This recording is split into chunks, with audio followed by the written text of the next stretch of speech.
open na. Anak open. Kami sa kanya ko na.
Only 20 people.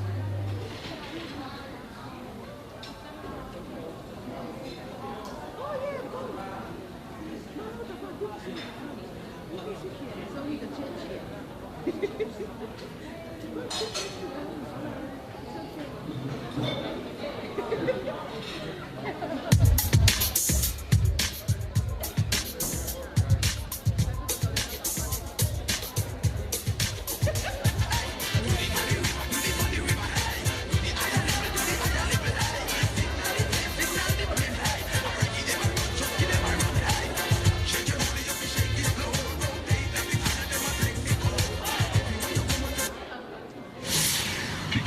DJ Shabba.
1, 2, 47. Testing, 1, 2.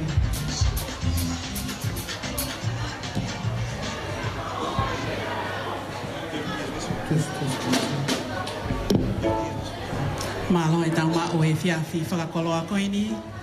Pea ko kore ke tau kamata.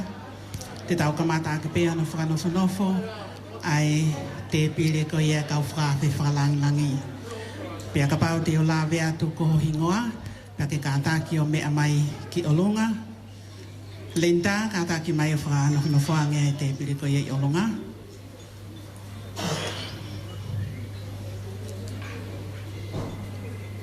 Whai whikau toke tā sia tā mai Havea, pia mo Mrs. Queenita Havea.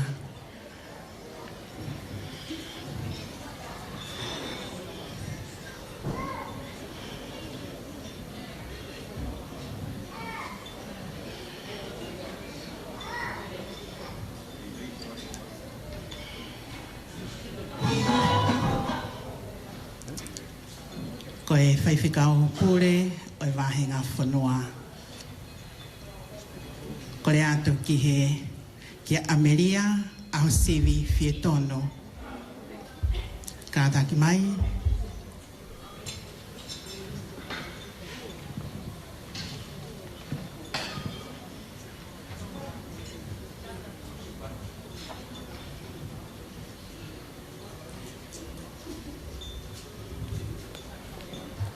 Whai whikau tēne ti weti.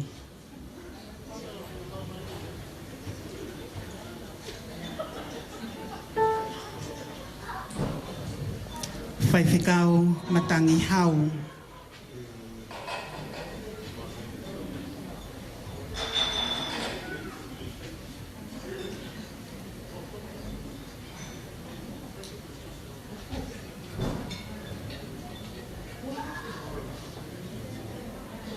Pea mo Aloisia mawhiwhinau.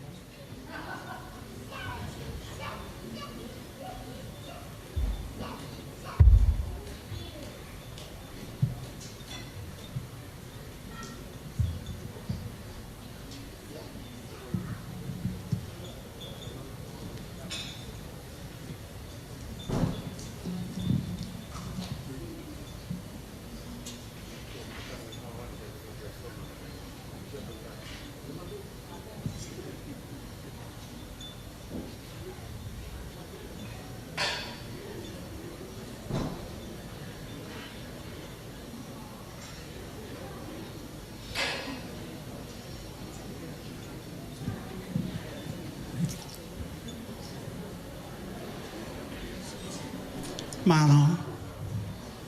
Ke tā puha ai o tua o kone a whio I ho tau lotolotonga. O go kore ke uhu whanga he talamalu o I whanua. Pea talangana e te ki tau whai ki toa. Ka e tākia te au ke whakahoko whatongia. Maalari o aho koeni. Ko I hiki o e whailau whakawhita I pea mo e whakamalo. Ki he eiki o tua. I he whakataula mahao, o ausi ai, e Angelina Fuspala Palaki, ai makamaire, ua fulu mātahatao, o e ne whai whanonga, I he hala o e mo'ui. O go lau ko hoku koloa, ke u whakamonua e whatongia. Ko ia o tau mua whakawhiiloa ki atua iau, ko au perepetua mawhita atuila, me I houma la paha. Ko o mou whakahoko whatongia ki he whiawhini. Whatawangi ki tau mao, hai whiawhi, whiawhia, I he ahoni.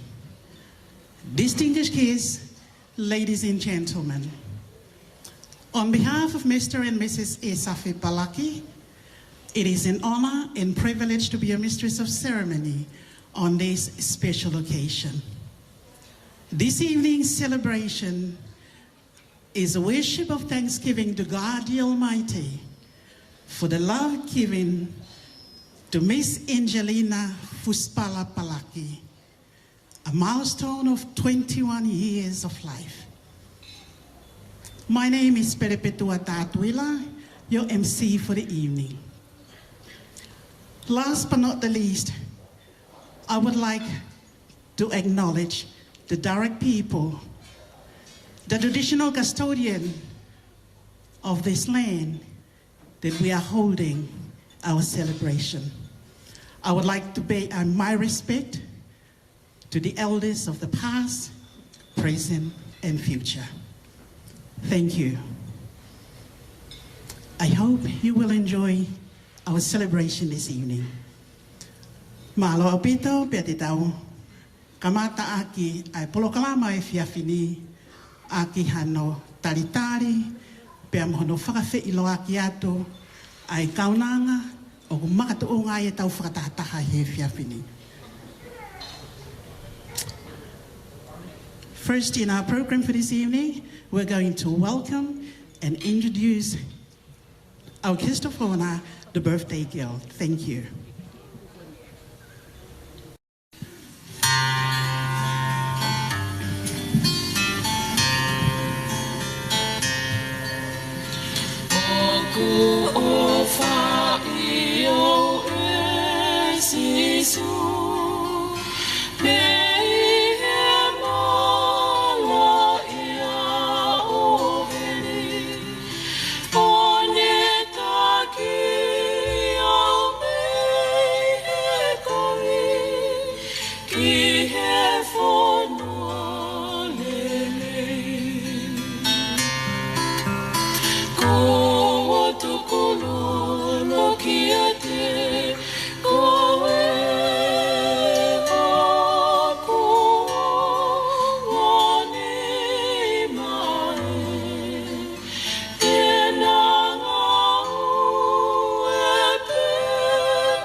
Ogo whakawhi iloa ki atu a Angelina Fuspala Palaki. Ko e fuatapu I he ngoe vaine a yongo mātua, ko maka o pau a ia iloa ko e Safe Palaki, ko e matapu le whanofo a Lord Fiela Kepa. Me I he paini to ua, mo e funga anauko. Pea mo te marisi whinau Palaki, me I he funga kere a maka, mo e mapu avaya. Ne whanau I a Angelina I Fontana, Los Angeles, Amerika, I he mafoa ayata o e melaniu me fo'ou, a hotolu o me o I ta uafi. Hiri e mahina e tolu na ade hiki whanua mai mo e neonga mātua ki sene Australia. O wia I hanongo te hina e ua, pea mohono ngahi tuonga ane e tolu.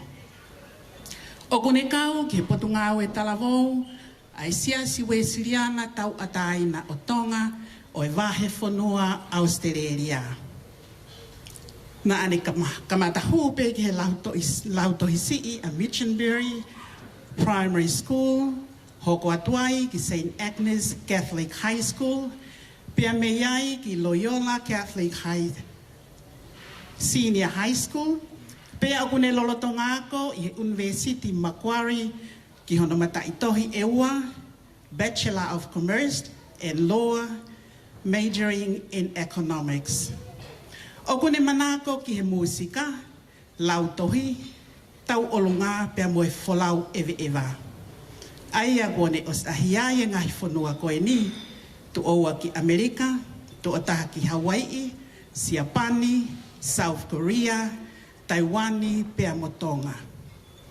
Ko ene whakaamu ki he kahau, kene hoko ko ha toko taha whalalaanga i he society, kene toko ni i ai to utupu, tau te whito ki he to utupu o e Pasifiki. Who is Angelina? Angelina is the eldest daughter of Kaliopau and Te Marisi Palaki. She was born in Fontana, Los Angeles, United States of America, at the dawn of the new millennium, the 3rd of May, year 2000. After 3 months, she migrated with her parents to Sydney, Australia. Angelina has 2 sisters and 3 brothers. She is a member of the Free Wesleyan Church of Tonga Youth Group in Australia. She first attended Minchinbury Primary School, then St. Agnes Catholic High School, continued at Loyola Senior High School, and currently she is studying at Macquarie University for a double degree, majoring Bachelor of Commerce and Law, majoring in Economics.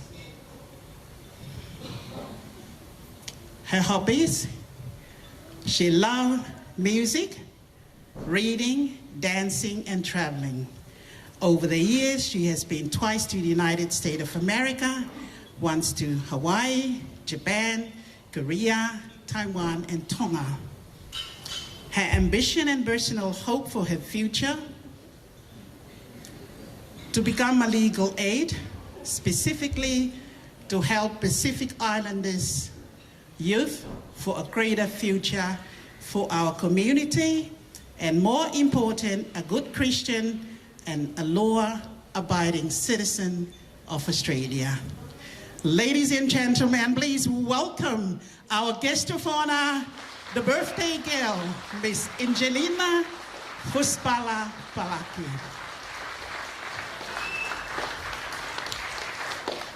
Malo apito, pea te ukoreheni ki he tangata ik whaiwhikau e wahe whanua, Reverend Dr.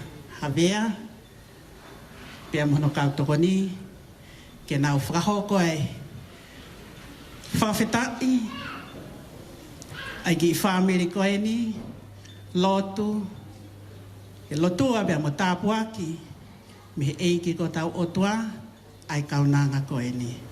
Malo.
Ke tau whai mua ai o wau, pai o e whakawhetai ka hui ka koloa, mahu inga o hala whanonga ka mo ui. Ia taha bewe tōku tawhi mea i mo ui, ka mā oni ai o tua. Ko ia he kai ki tau lomo, e a o tua, ko whamaro ka perepetua, ka tuila ka no whakawhea, mau tutu whataha ka moe tamai whakalau maria ko ni, ka mai te hina, whakalau maria ko ni se o whaifakau. E mau hapai ai whawhetai.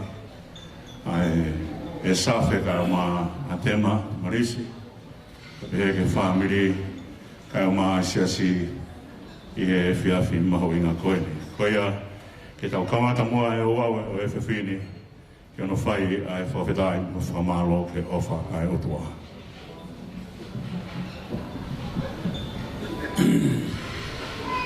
Ko e roagi whoroforohini. E ka mata ki ai lotu whawhetai o e ahoni, ko hono ono nge au maa no himi, mo mea peilalo. Ko e kungau e tūki mua ke lau e malo he otua, ke tala e ne ngahi o wha, kia te au he tau kotoa.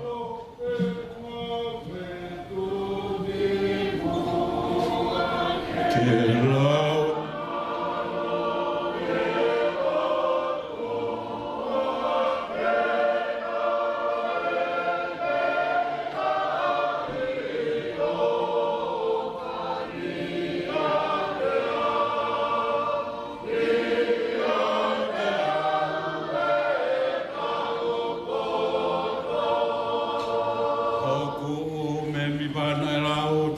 whanau iau, pea moe ku wale wale, nā ke ia i opu ke hake.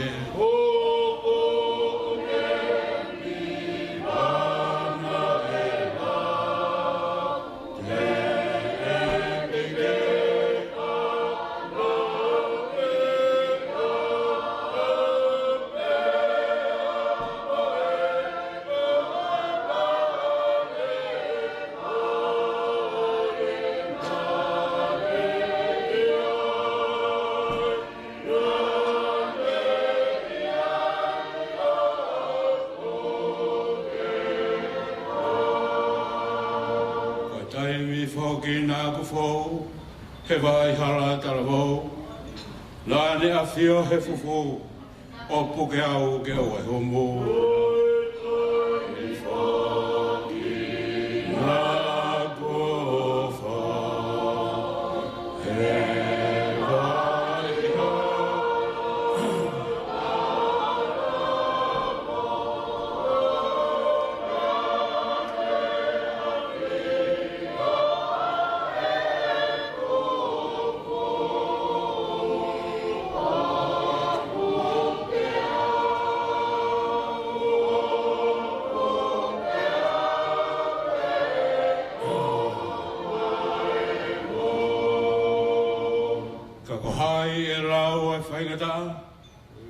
Mo whihi e ni vai hala, nā ku mea whetua lahi, koe e ki be, nā i kai whai.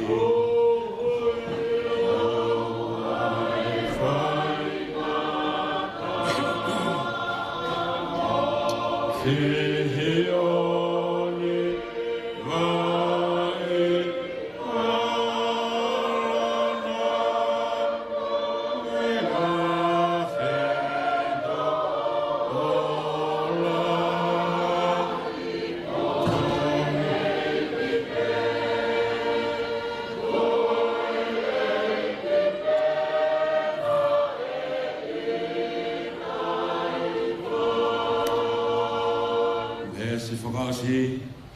eiki te uhiwa pe hofa he aha moe pōkatoa o whai ho whakahiki hiki i taimi mo i tātiti.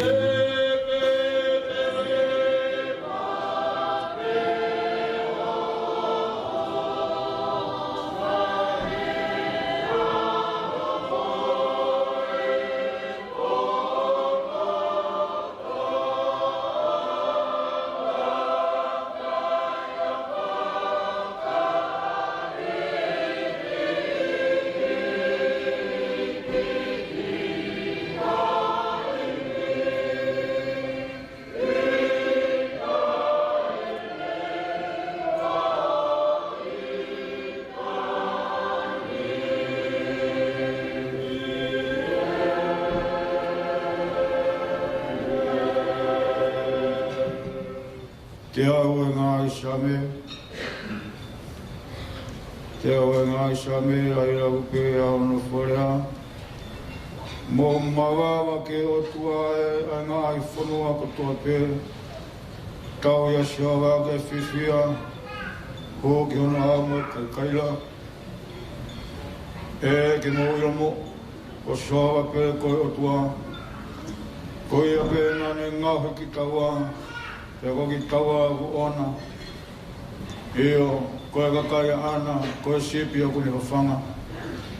Mō hūhono ngāhi matapā hei whawhita. Hūhono ngāhi loto a, mōno hiwa, io.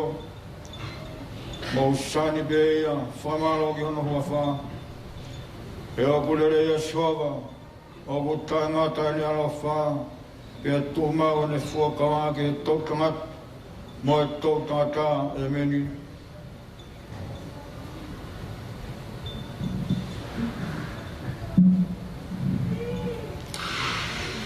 Kono ua ai le soni ke toa ke whai ake a tau whawhetai ki o tua mo tā ke kina halwhanonga whai ake e tau tuku tāpu ake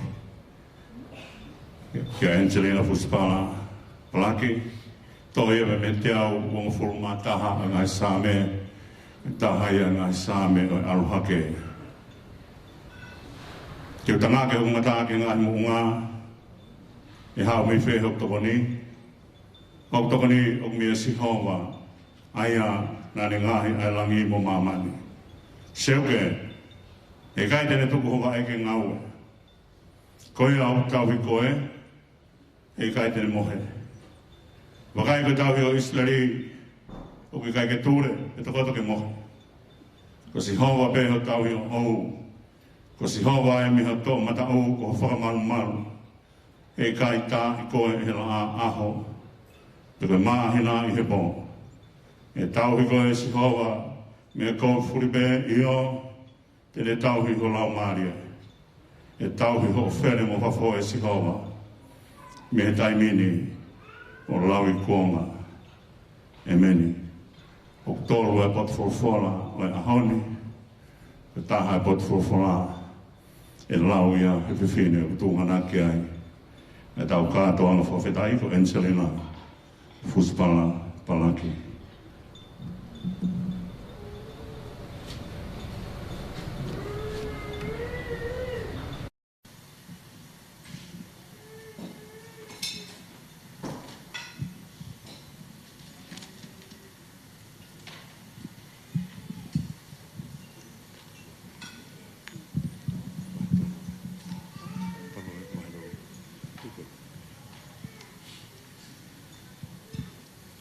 Ko e tohi palo vepi wahe tolu vesuaki ki fitu. Ai ok pehono lea. Tama, oa e ngalo e ku akonaki, kai tauhi e ho loto e ku ngahi tutu uni. He whakalahi ai ki he mea oku ke mau, aki, ai nofo fua loa, mo i ngahi ta umu ui, mo tu umalie. Ke oa mahu i mi ai te koe, ai anga ofa, mo i whai mo oni. Hai ki nawa, ki hokia. Tohi ki nawa, ki he tohianga ho loto. Ko ia, te ke mau ai ofa, mo ongo lelei. E he ao o otua mo tangata. Falala ki eiki, aki, ai kotoa o ho loto. O oa e, wha ki ho poto o ou. Ke whakaongo ki a te ia i ho hala katoa pē, kai whakatontonu e ia ho ngahi alunga. Oa te ke lau e koe o ke poto. Ke apasia ki Sihova, pe awhe mehi kovi. Amen.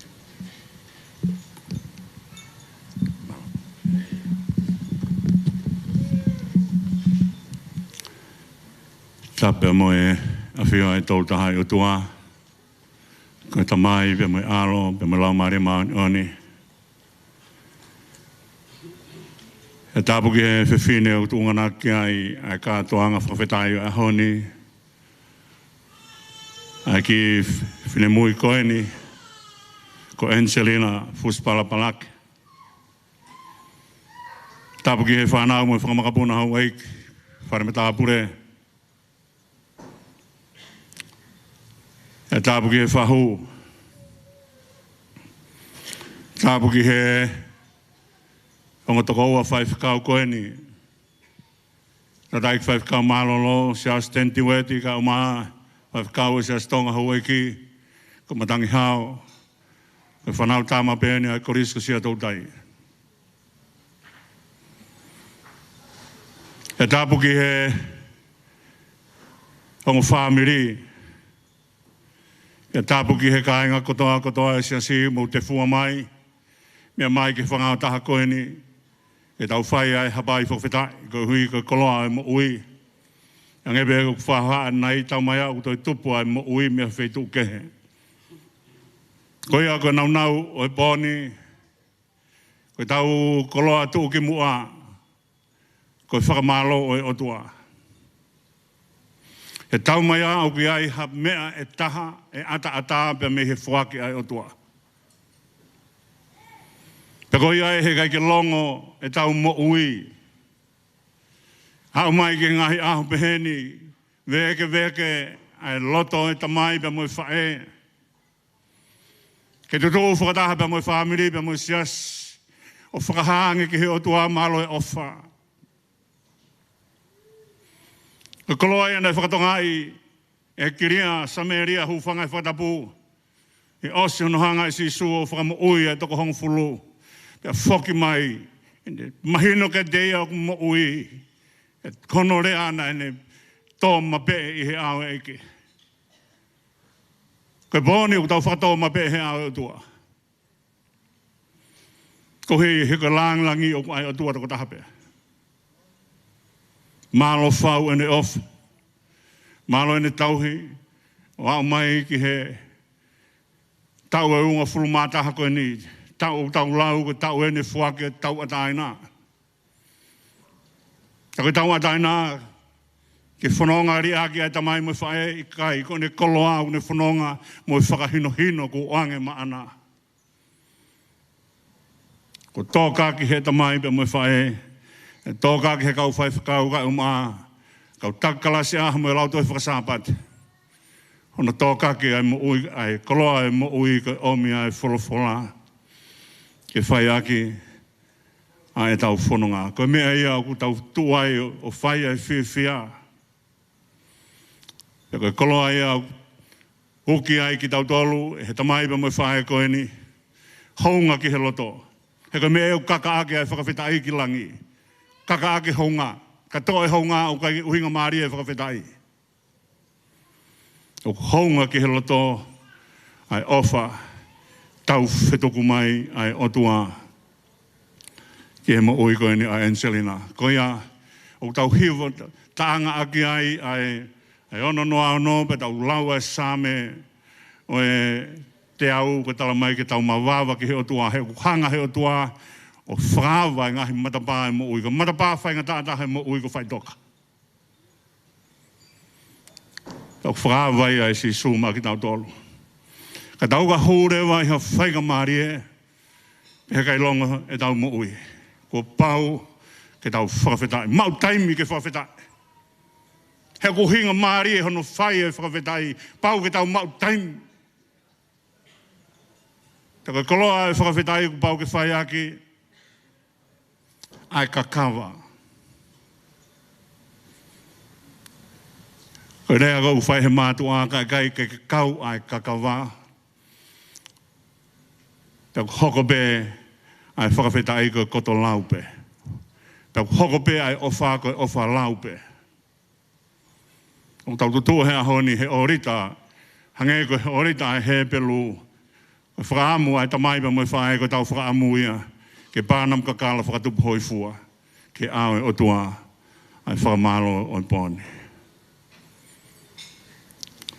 Ko ia Angelika, mautu ke tala monu atu ke te koe a ke sāme te au o ngā whulumātaha. Hanga i hai sāme o tangaki holo ke koumi ko wheko ai mo unga o ku tawhe mea e mo ui. Pata mai te tanga ke hong mata ke ngahi mo ngā o hau me whē hok toko ni. Pane whakatonga e mea ko ni kai kasi hova ko ke hatoko ni. Rea David Hasame wanoa pore sariote ni, pore hose ni. Tau tolu e ngata he huafa e o tua. Ko te whai mo unga i au tawhi mea i ho tau toko ni. E tau whamalo, ne puke puke ho wae, hao ke tau wang fulumata hako ni. Ko ke whatu whewhine ho lunganga. Ko e poto ia, o e tamai pe mo whae, o ku tā whakaingo ingo a koe. Whola kariloa o te ma mo whawhetai, ni ongo nā ke puke, o hanga he o tua whakamo ui koe. Lahi ngahe mea ke tau whawhetai ai. Ka neongo nai whau mai ho whae he hala whengata. Kana ni whakaolunga ko he kariloa. Ko e talanoa au whai. E perpetua i he poni un tala mai. Ko e kiwhe whine eni. A potu ngā au tala mou. A just where sirana tau atai na tonga. Tau whamalo ki o tua he mau tamai mau whae. E whakaolunga ko he kariloa. Ngāhi ko ke poto he mohe ofi. Ko ne polo uto ia e tau tama. Kua au ki he tau ataha, te ke tau atahina, o ke tō ai mohe o whike ke whanonga moia. Te whaase aki ai koloa koen lau e Angelina, ta me he tohi palo vepi wahe tolu. Ta koe uiai koloa ai, nai tō ai, holoi matahe pone. Ke ai o wha, ka moe mooni, haia ki hokia, tohia ki holoto. Rongo kolo e mo ui. Ka puri o wha pia puri mooni, puri o wha, whai o wha pia puri, ai whai mooni, o he tangata, ka mo whiwhine ko ia. Taka taime o maa furi holo ai, ai toko taha whai o wha, ma toko taha whai mooni, o ne hanga kaha ase ai toka ngā e kakai.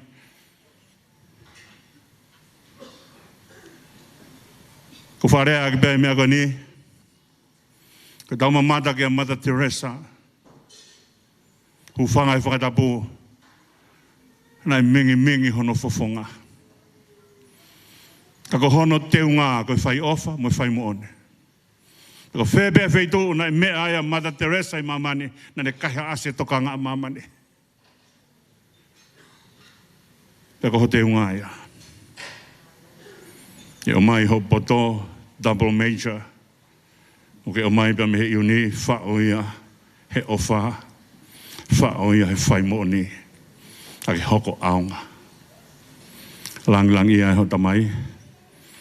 Lang ia e ho whae. Because of our little children who are here tonight, that they cannot understand the Tongan, I want to leave you with this.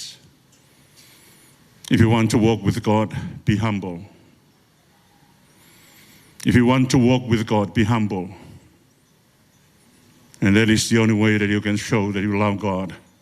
Because God, in His love, always comes down to us.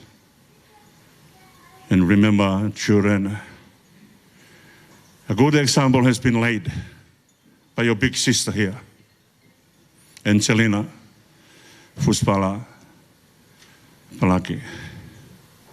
You know, tie them to your neck and print them into your heart to be a person who loves and be a person who is doing honesty in a walk in life. Koe mau talamanu ka te koe, Angelina, e tāpoi kina he otua, peka ne whakamo ui koe, e halwhanonga mo ui. Ma ua whātu.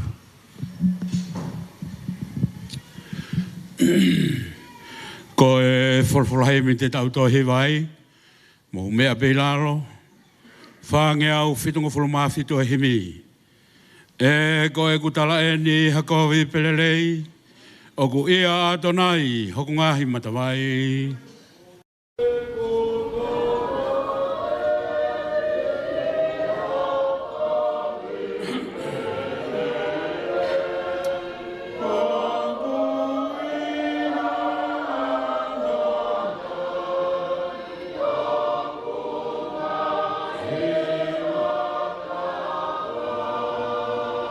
Ogo I kai te ufrala ki haiwi hatangata.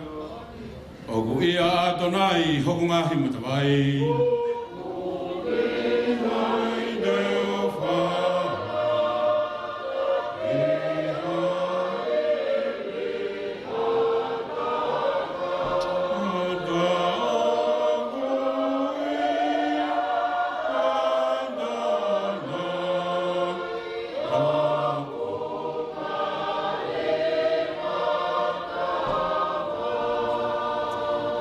Ngahi fia o ku waho pe koia o ku ia atonai hoku ngahi matawai.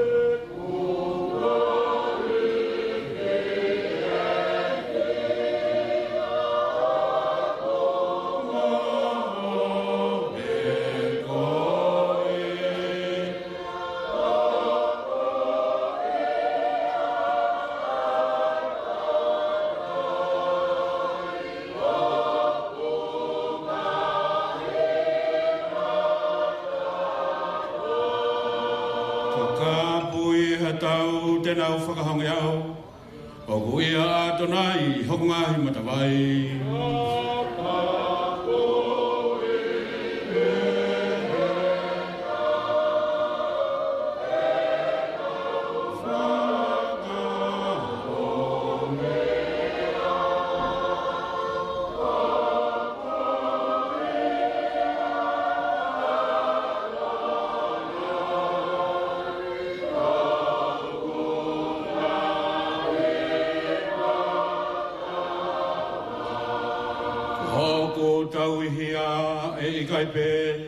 Te o masiwa, o ku ia atonai hoku ngahi matawai.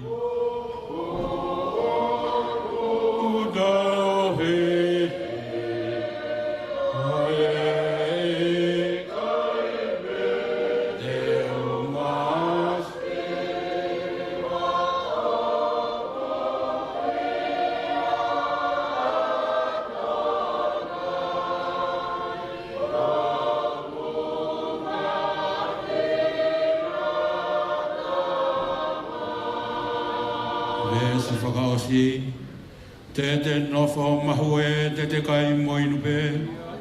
O ku ia atonai hoku ngahi matawai.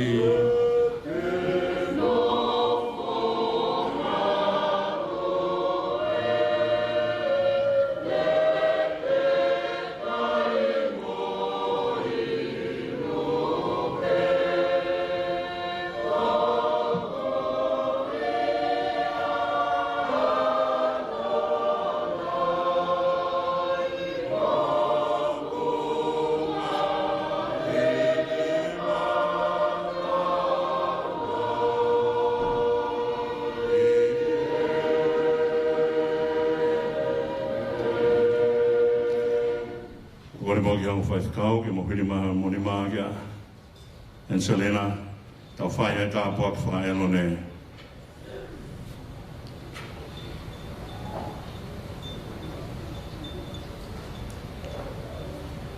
Ke tā pekina mai koe, en Selena e sihoba moni tauhi. Ke whaolo mai e sihoba hano whawhangaha ke te koe en Selena ta moni ala o whaa.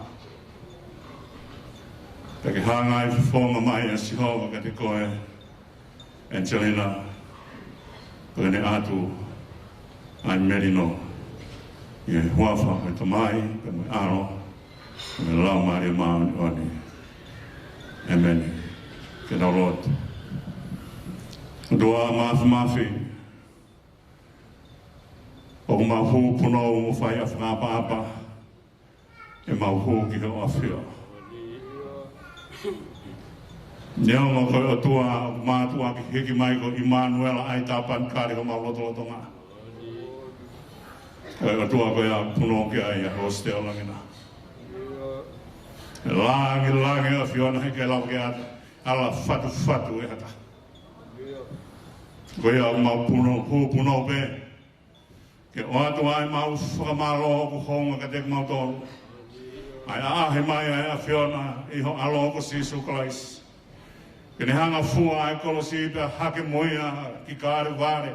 Hifo moia ki whanua loto. Mroke ulu ngata. whakamateka, e makatapune o whanua loto, e nai mo oni pe e urak wholofola, nai whotu he ka mataanga ke maama mai. E nai maama e potu whakapauri o whanua loto. Mahino ai ka tek mautolu, ai whakatawata ai nai a whiona. Le maulotu ia ki hapai te whakamalo, honga, au bito. Ai ahi kua ki whai, ki he whaamiri koe ni. Loto whare o e palaki. I se e sa whega o maa te maris. Ia behe ki he whanau hunu katoa. Ma hupai atu ai whakamalo ki he a whiona. Ko higa whak mo ui.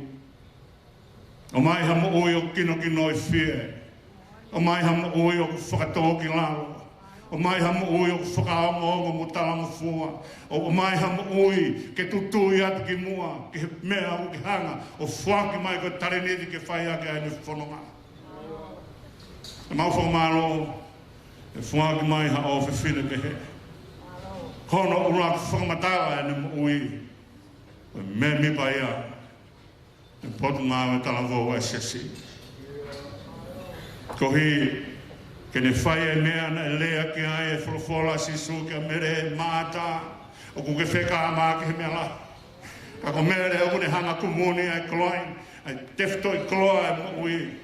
O ne whai te beo whanongo ke e ki, kai whai hono hino i. Ta ke māma anga i a loto o ke wholofola ai a whiona. Lea e au whai he same, koe tō hulu ia ke he maulaka me māma ke he maulaka. E ka whoto pērai māma, ku hola ka area kōri. Koe mauna tuia o whakawhetai atu. Ai tak whanonga e a whiona, na ke tāwhaka ingo ingo. Ai kaunanga ni ki omi ko hoko koloa. Puke poke he tamai me moe whae ka koe koloa e a whiona. Koe mauna tuia ko ho ofi whine e, mau tu wai o hapai whawhetai. Ma tō mai o tō mai e wholofola ke tala munu, ko koe o ke puke poke hono vai ke o e ngau e, ko koe te ke toka ngai e ne where mo whafo, ko koe te ke hangataki a he ne hua tōma ne hua mai, te ai ke whaila ke teri ai ofa o tua i he ene mo ui. Maulo tu ia whawhetai he mea kutoa beo whai a whiona, ke o mea maka mairi ke whai a whia whaabiri pa mo sias, o mau toi tō i he ahoni, o hanga ki hea whiona, koe ka hau, koe a whiona pe. Mau whakamalo ko hui ka kohiri, mau whakawhetai o hanga ki he ka hau, he ko koe pe te ke taki ai whanunga. Maro ho whamu oi ko whai ki whae, si te malisi.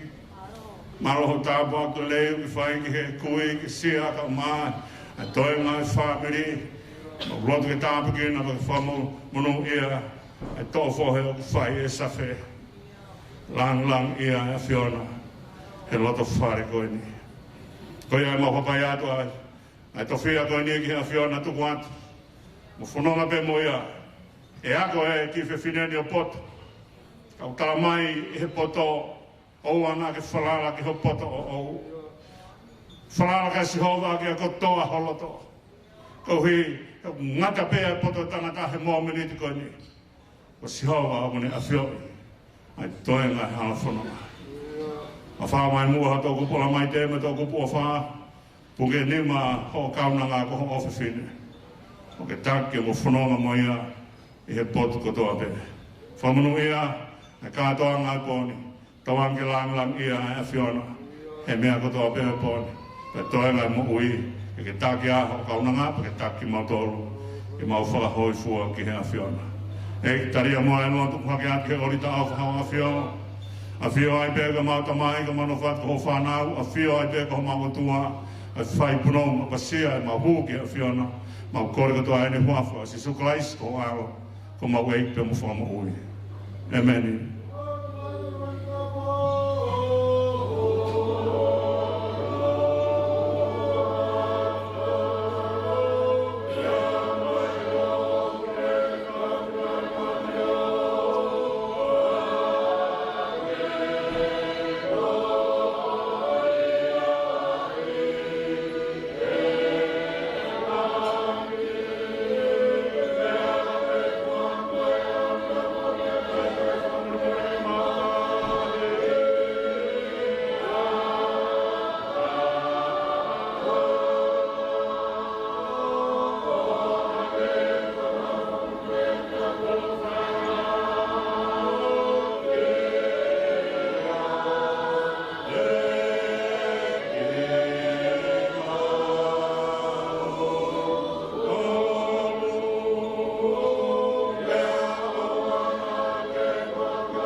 Kres, het al ik zie zo kleis, bij mij van het wagen te mij.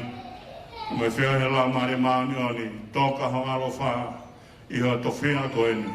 Mijn fononga moya, mijn familie, bij de fiber, otaimata. Amen.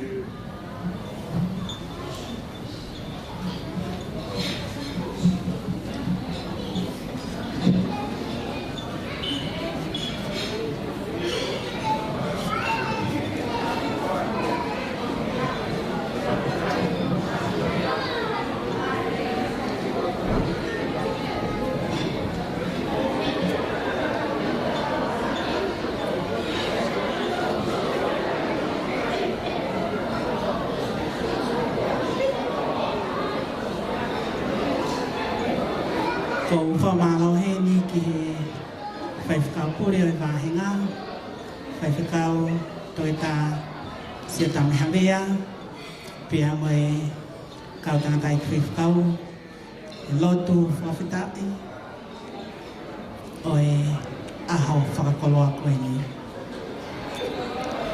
Te u kore ai pē ki he tāpua ki e tau mea toko ni, ko kore he ni ki a whaiwhakau matangi hau, ke ni angarere, ka ne tāpua ki i aipe, ai tau mea toko ni mālo.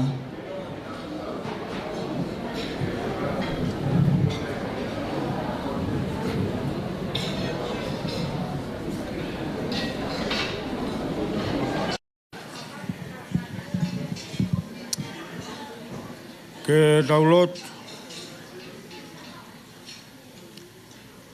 e o tua mafi mafi.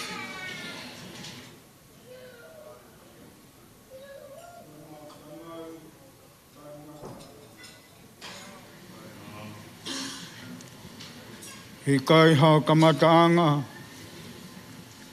pe a kui kai au pito haungataanga. Ka talamai e te vita, ko mau tauhi ai a whiona. Pito ha mau masi. Whawhetai lahi ho mau lau mari o kau whataha mo tāta whatsame. Whawhetai e sio he kuleleia. He oku tolonga tai ngat. Ai ne ngahi alo. Ko e whiawhi whakoloaeni. He kai mau ke koe whiawhi o mau whamana tua. Ai tauhi ofa kua whai e a whiona. Ke Angelina Fuspala Palaki. Ka ne lawe ai aho whamanat. Kono tau o fulmata ha. Pea koe mau matai koloa. Ke whafoki atu pe ai langi langi. Pea moe mafi, moe nau, moe teunga ia. Ke whaafoki atu peia ki he a whiona. He ko koe peia nā ke taulama i he wā i hala. Nā he whaie e ne whanonga whahei hei ilo. O tua ak mau whawheta i atu. Malo ko mau whaikuna e kamataanga o e whiohi ngani. Pea ko mau whawhetai pe he anoa ho o wha. Ka ke kei whai ho mau whakoloa. Lawe o ko whalau maari e pe ai whanau mo e whamapuna ho wiki. Malo ko malo pe ki nau tō ku nau tauhi ai whanua. Whawhetai o whrahi malo kei whalau maari e pure wa whanua. Koe na ho tāmai o iki. Tāpua ki pe ke whamonu e ho aki. Kui ni takau maasi o na whare. Ke tāpua ki pe ke whamonu e me holau mari. Malo au pe te o tua ko malu pe whaifikau malo lo. O tua hono ngahi a ho. E whamonu ia pe me ho aki. Ngāne matai koloa e mau whawheta e. Whalei pe ai tahine o kuona e aho. Egi ke toi whai pe me ilangina hono whakoloa. Taulo fuai pe monu mo e tāpua ki. Pe tulimui a te a rei pe moi alo ofa. Malo o whara mare pe tahine whaho. Tukawani pe a kaua e a whiona. Malo a pe toku malu pe a sionga mātua. E sawhe kai umā e hoa. Pe mo e tauhi kua whai. Ki e tamak pe mo ofe whine koe. Ne rongo ngā hea pe mo no whaingata. Ka nana mātea ki pe hona whatongi amu hona laka ngā. Pe a whawhetai na e kauiwa a ngā e ofa ai a whiona. Malo ku malu pe a sea. Ka mā e toe ngai whamiri. O tua e ku mauhanga atu. A whei taunalo ai a whiona ke tāpu aki pe a ke whamonu ia e a whiona. Ai kāinga kotoa pe ka mā e kāinga ofa mo e kaunga mea. Ko mau alolo he malu malu e whareni. O tua o ku mauhanga atu ki hoa a whio. Ke tāpu aki pe a kaua ia e a whiona. Ko e mau whuatangi atu ko e mea tokoni. Te mo e ongo sia ai kāinga. Kua tōku ho mau loto lotonga. O tua, ka iloa e whanau aho e ke. Iloa e whahu ka mā e taina ko nā ho. Iloa e whaiwhekau muha lot. Pea mau mamai. Tuku a tua ke whau mahairi moha malo ki whakau tua. O toni a ke vai mo e masiwa. Te rea ngā hi whatongi a oku tautaria ke teki mau toru. Whakatoa mo ke whao e mau lotu mo e mau huu. Kalaisi koe alo, kā koe aho mau whamou i e meni.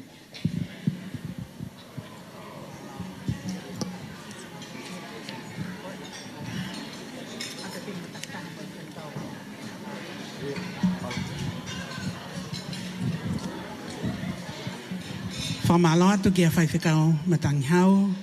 Whahoko e lotu, tāpua ki e mea tokoni. Andre is already served on the table, so help yourself.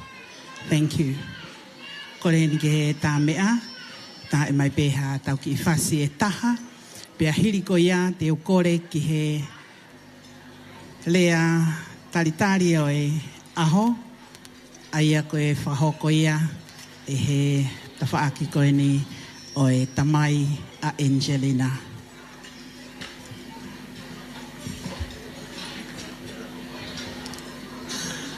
Malo apito kore atu ki he kau whiwhine o ato e whakamoromoko e kau te pere ko ia e kau Kestefona ki Olonga. Malo.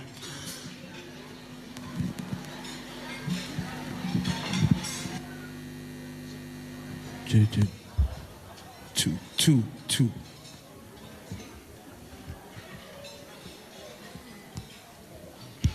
One, two, yeah. Two. One, two.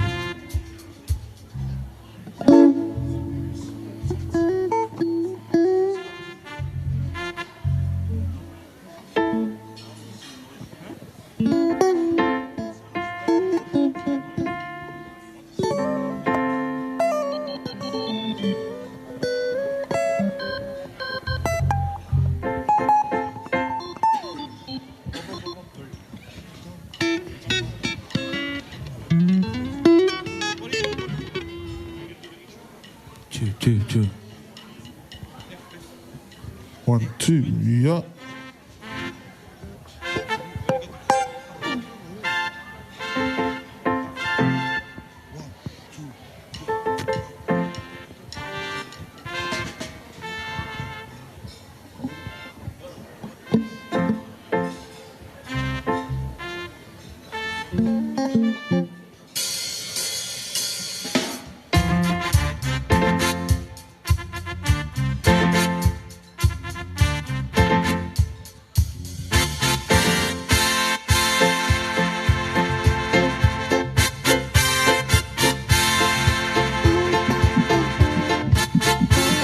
Yeah.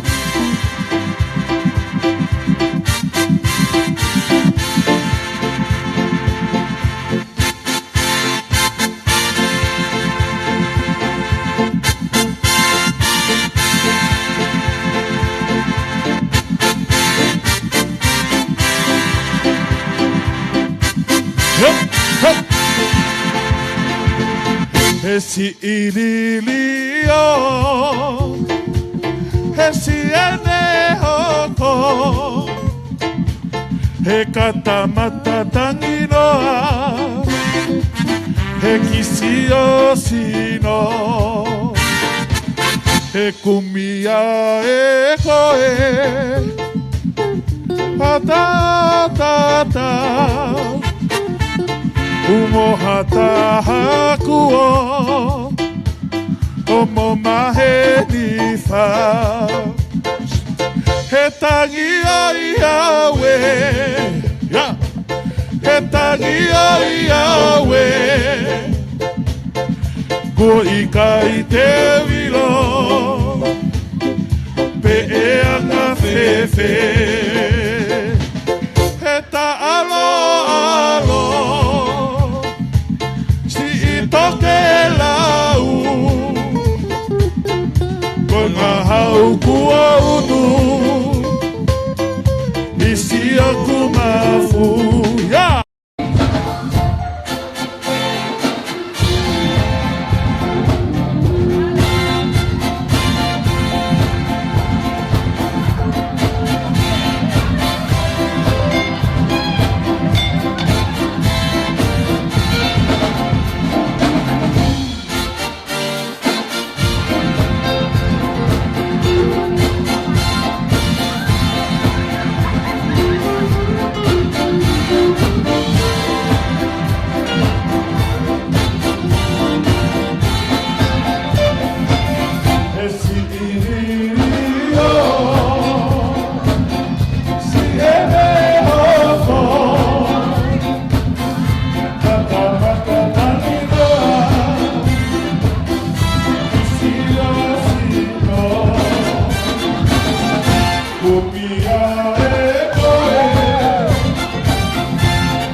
Whamalohi ni ke tā mea, pea o kore atu ke tau taritari, ai whaiwhakau mālolo, Reverend Siao si tēne tiweti, tēne whakahoko ai lea, taritari o e aho koe ni, ko e whakafofonga ia, o e tawhaaki koe ni, ai tamai a Angelina. Malo apito. Tā puke he a whio ai tolu tahai o tua e urotolo tonga. Whakatā puke he wharendi. Ai a kua tokonaki. Ke whai mai ki ai ai whakawhiawhia. O e aho mahu ingani. Start flaring at the next one. Whakatā puke ni ki he whanau mo e makapuna ho eiki. Pehe ai whakatapu ki a hautauru ka umā e wharimatapu Tapu he ni ki he tahine o ko ona e aho. Selina. Fuspala plak. Pehe ki he whahu. Kai umā e urumotua. Tapu he ni ki he tangata i whaifkau pule o e wahe whanua. Kai umā hono hoa. Whakatapu he ni ki he se tuata. O pule la kai umā e kau se tuata. Whakapapa he ni ki he whaifkau. Me he siasi o tonga. Neongo koi kupu peo e family. Kai ho lava mai ke tau piki uma. Vai manawa. I he whatongia o e ahoni. Pea kua tua e whiwhia. Tapu ki he e masi. Pea pehe ai whakapapatu ki he. Ongo family. Maheni, kaumea. Pea muki motolu kotoa pe kua lava mai. O kau he malari o e ahoni. Tuku mua ke u talango fua. Ki he tōtō ni kua whai. O whekaua ki pia moe polokalama o e ahoni. O whalahi atu ke te koe tema. Kai o maa e safi. Pea pehe ki he toenga o e whanau. Koe hao ni ku tau kau whakatahape pia moe tokoni.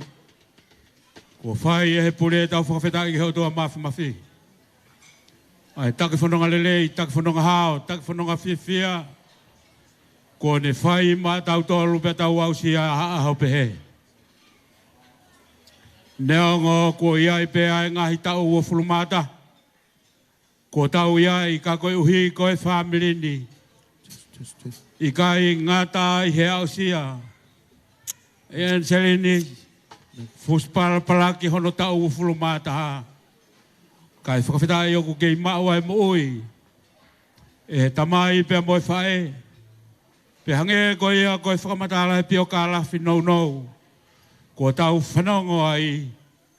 Koe whakawhiawhia. Koe hui. O kune kei whanonga i he malae o e ako.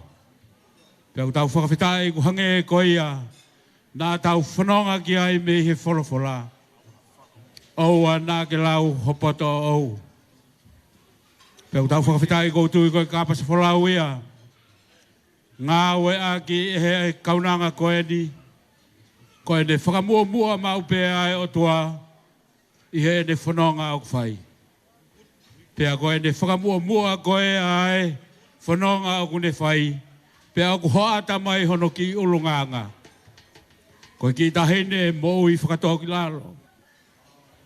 Koe ki tahene ulunganga apasia. Koe ki tahene o manako maupe. O hange koe talanoa e whausahabe. O kune manako maupe ke whakalaulau loto. Aho moe po. Ai ngahi whekaua e o tua. Peko makatu ngai ai whiwhia e honi. Nea ngok si a noa ho mauiwi. Ke whakahai aki. Ai whahinga. Tūkunga koe ai ho moui. En selina ka ku ke meai. Koe ngata ngai. O e iri. O e mātuani. Kai uma e whine mātuani. Mau ofalahi atu opito ki te koe. Pea moe whakatawange. Ke hange koe lotu moe wholofola o e ahoni. Ke kei hoko atu e he o tua. Ahono tāke ki na ho moui. Neongo koe tau whakahistoria eni. Ke whaki atu aia e tau ataina. Kai whakawhita.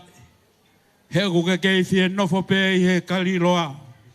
O ke kei fie whakaongongo pe ke whare whawhana. Koe hui ke hoko atu aki. A ho moui. Pea moho nofo. Lolotonga a ho moui taimi. Whakamore atu peheni ki atiki mūtolu kotoa pea e kaua.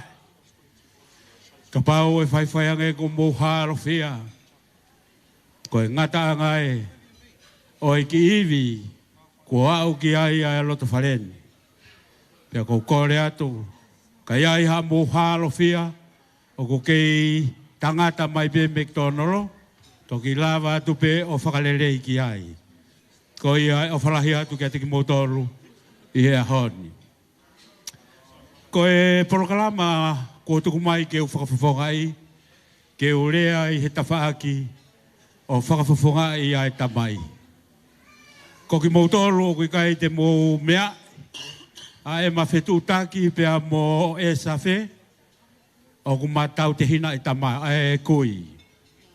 Tamai taha wha e taha palaki, pea mo e motua ko niu mahonu, a e tupu mai a e sawhe, me a te palaki, pea tupu mai au, me a niu mahonu.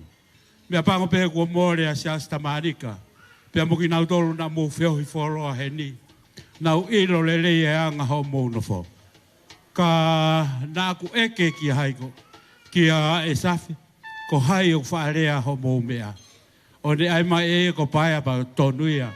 Pea mo hai fua, ka ko ho vare hua o sio he polo kalama, o ku ki i whakaho vare i au nau tokanga mai pea uia, ko e haha pu i whakalau maaria ai pure ki a te au, ko e mea nau tokanga ki ai.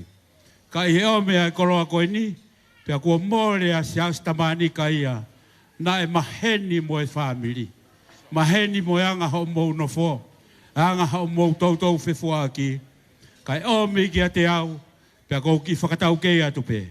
Ko ho mau tupu anga aia mo sias, e saf, ane, pea moki nau tolu na e nofoange me ilo whanga, pe he hake ki mou ngaone, pea lave no ai, a loto haa no ai o kou mau nofo me ai. Ko ia e whiawhia neongo pe whewhe, a e whakatau kei o kwhai, ka kou whiawhia pe, ko hui ke whakahoko atu, a e anga o e mau whepikitaki. Ko nofo pe he pe au ruo talano ange whai whekau, na e kei sisi i whokia ku maheni moho mau motu, a mounga o ne. Na ku alu whakao si pe au ki mounga o ne mahalo kou tau walu, pea ko kei manatu i pea ua e ngahi mea lahi. Pea kapau te mou mea o ki kai kohata lai hanga mai eni. Kapau te mou mea lelei ki heanga o e tatafe hifo o e poto hufanga e whakatapu. Ko e ne pehe hake pe me ilo whanga, pehe mai mo ngā one, heke mai ki muito moha ano, pea ngata ai. Pea ko e mau o mai, ko e ki eri ia, o ku mau o mai me iai. Pea ka whai hatana ki tuunga, a te korisiko tu bou, pea pehe ke korisiko kunisalo te, ko e ngahi wheitu pene tolu, o ku maave ave ai. Pea ko whiawhia pe, he ku ongoi ki he historia, ko e ni o Angelina, o ku neako, ki he matai tohi e ua. E hoko atu pe, a e poto, i he mara e ko ia neongo ku mo hiki mai o nofo mai ke wheituke. Ka whai ai whiawhia, ko e hui ko tokanga kua ke whai. En selina ko whakamanatu atu pea e lau ai poto. Ko e kamata anga, ko e apasia, ki a Sihova, ko e awhe me he kovi, ko e ilo ia o e otua. Ko e talanoa na ku whanongo ai, i he taimi ko e, he ke i laumari ai la kuunga whanua tātama ko tau whaahau tu pōwha. Pea nā nau wholau atu ki whotuha. Ai a ko whotuha a kuia e makahiri taha. Mo e kau sotia. Pea koe nau wholau atu koe ni ke te ke i a fumaka. O te aige usio he fumaka ka kono tala noa e he maungahi kui. Ko hono ki kau koe ne puke fumakai o lunga, ere ei peia pia mapaki. Ka koe o atu koe, atu pou wha mo e kau sotia, o whenga koe ke teke i, whai, i kai lava. Pa toki wholofola atua e tamatui, tukua, ta koe makani, koe makamei whare. Ko mahino, pe Selina, koe poto kua ke au koe ki ai, koe poto pe ia me he loto whare. Pea tau tui pe kuhange koe ia, ko whai ki aia ngahi lau rea, koe whiawhia ia o e ahoni. Koe talanoa koe ki ho mau motu, koe api tuku hau koe o palaki, o ku mau ia e safe, api tuku hau mo api koro. Kau koe ke ura o ia pe kuosio a e safe, i mo ngā one pe kai. Pea kou talatanoa mo e whaiwhikau, koe mea kua ngongo ai a mo ngā one, kui ai e fumaka ai. Pea kui pea e fumaka, koe kari au pau. Pea tokua, koe tokotaha iloa eni, i he wholau tahi, pea pehe ke ne whakatu uta mea, i ho mau ki motu. Kohono o lunga, kohono kari e, koe fumaka. Pea mūtokanga i pea ngai toa, ai ki i motu.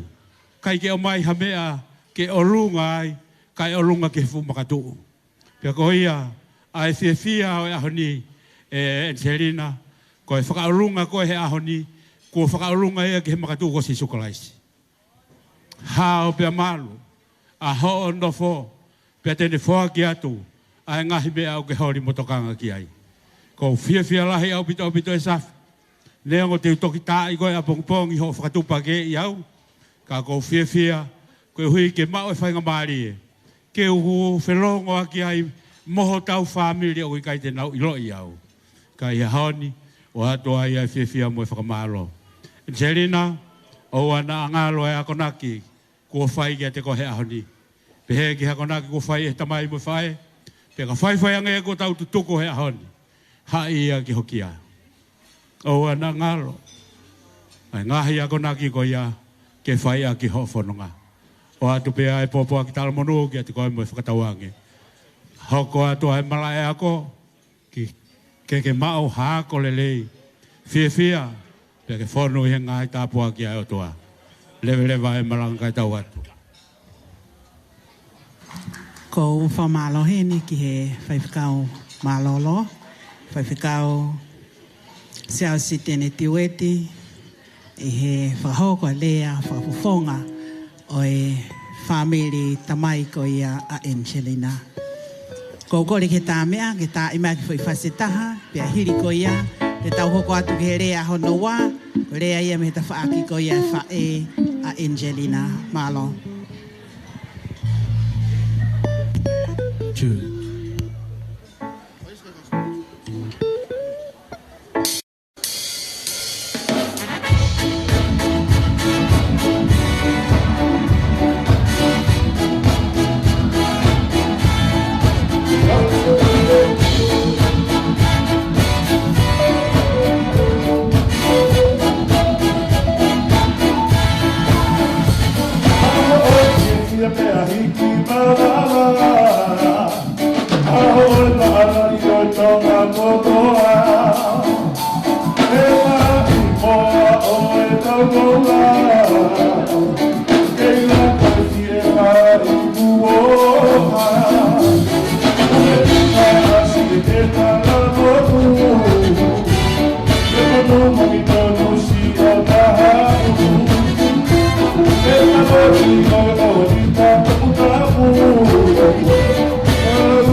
Kuariwa e tui haapai E moko i e toka i he whanga i he si Kaua ki pulu moerea ai tohi Tari ho tautu i mo whakawhetai Tāngare ke tautu e Seuke ke lopa ai one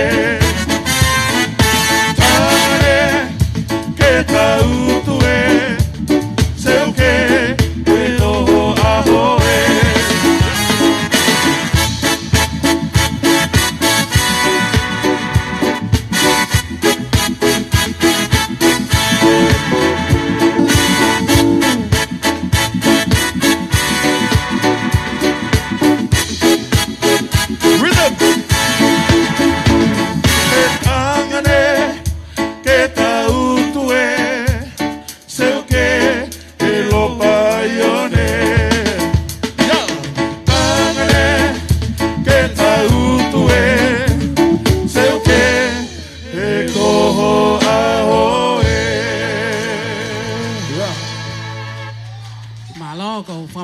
atu ki he tā mea. Pea te tau hoko atu rewa ki he rea ko ia honoa. Aia ko rea e ni o whakafofonga. Mi he tawhaaki ko ia o e whae a Angelina. E whakahoko atu ia e sione whangia. Malo.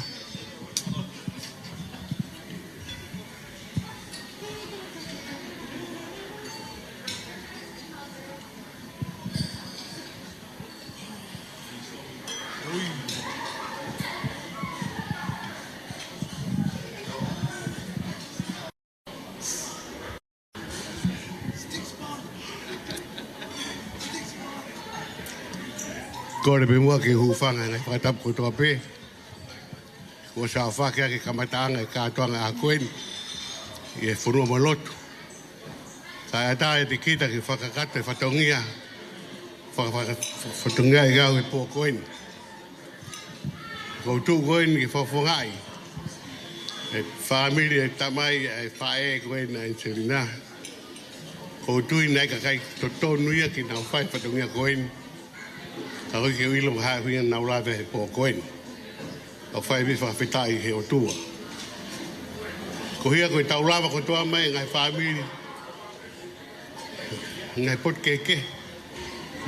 Kau ngā kau whataha. Koe tangata eki whawhikau pūre. Koe wahe whonua. Peke whawhikau maroro. Koe whawhikau. I e koroa mahau inga taha o e aha koen. Koe lotu tuku whawhitai.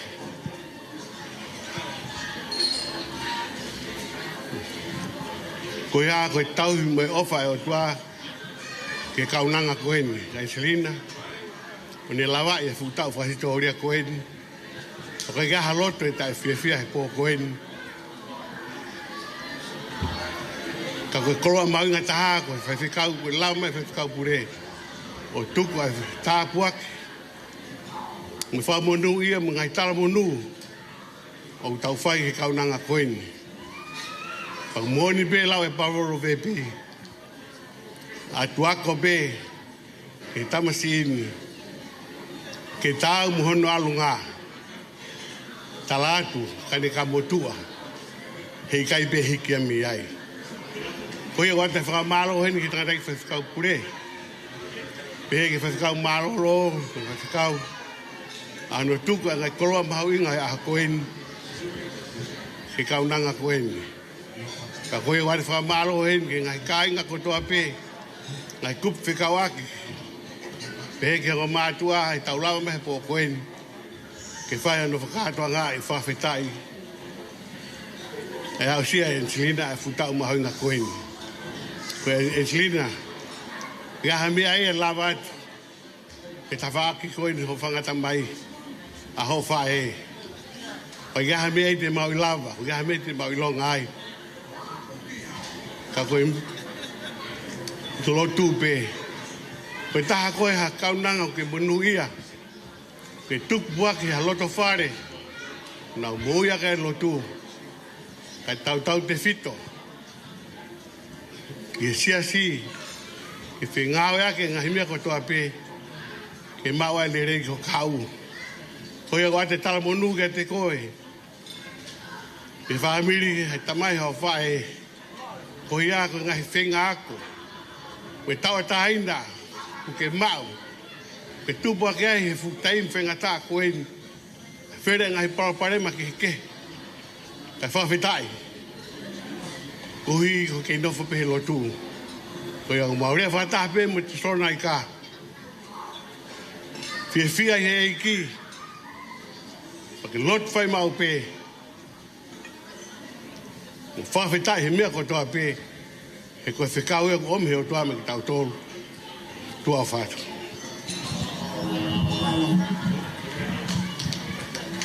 Ko whamalohe ni ki a sione whangia. Nā ne whakahoko e lea, whakafofonga. Ai ta whaaki ko ia o e whae a Angelina. Ko kore e tā mea tā i mahu i whasetaha. Te ahiri ko ia te tau hoko atu lewa. Ki he o wau o e whaki o i ki. Malo.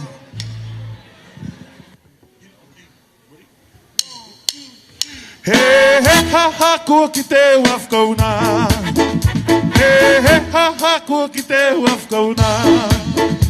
o faloto he lo se moe hei lala whakatau I whunga atalanga alaha ko e kaloni mapa utanga si e sola o kutaka whiuki ki hewe ai kala na me o kuni whe Kago I tati ke Wisata oku I e kolosi are Ya Ofa si uni mo e fa Lagi toto moi o putaunga Ofa soi fua mai popua ha hako ki te wafkona ha hako ki te wafkona Ya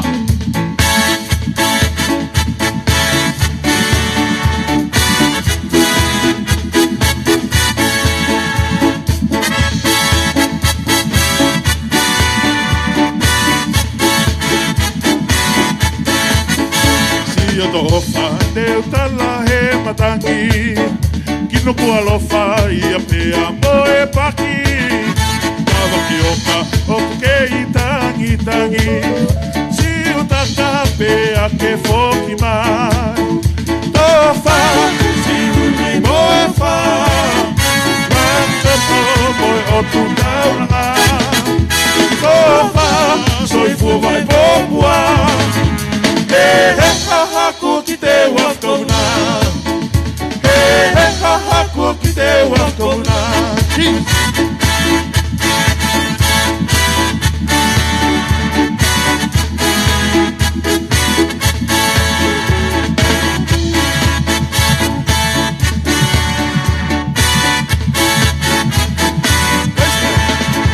Tofa si uni moe fa Lagi toto moi o tu tauranga Tofa soi fua mai popua ha hako ki te wafkona ha hako ki te wafkona Tofa si uni moe fa Lagi toto moi o tu tauranga Tofa soi fua mai popua ha hako ki te wafkona ha hako ki te wafkona ha hako ki te wafkona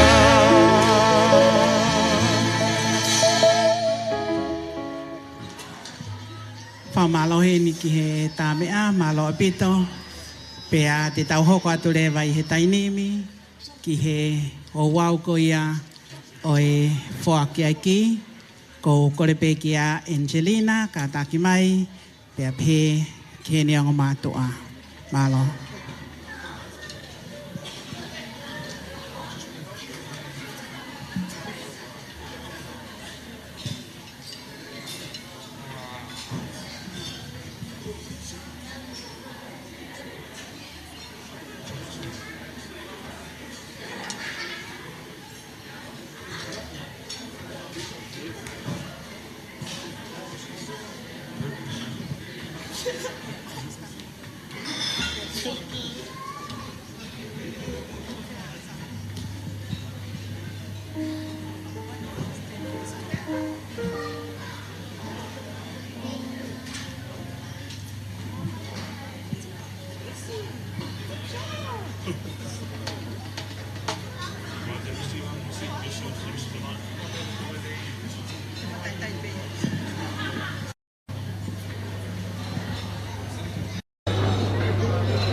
Pare atu pe ke tau ke Angelina ka taki mai ke tau hoko atu le vai he tainimi ki he o au koe ai whaaki ai ki o e tau ataina.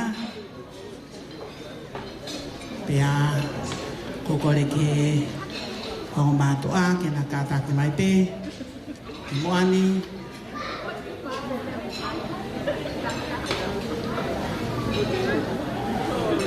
Malo.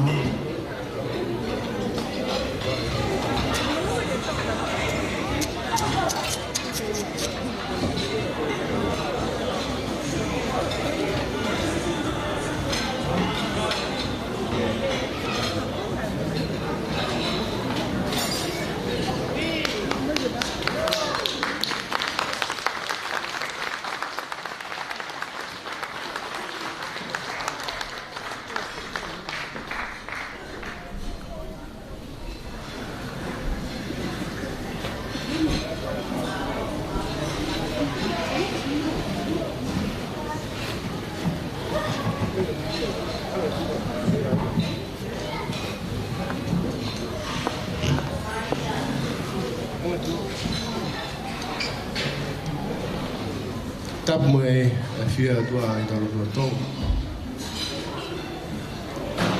Ata pot ge pahu. Ata pot ge kau pule kau mai. Kau kau. Kau ata pot ge adik motor ko to pe. Kau mo me mai a hon. Ke malang ngi a. Utai hi tu kuah. Fia o mauloto ai tau ki ai o tua o ofa ai o tua kone whai mai ki o koe whai mai ki whai mai ki o si o koe iau si ai o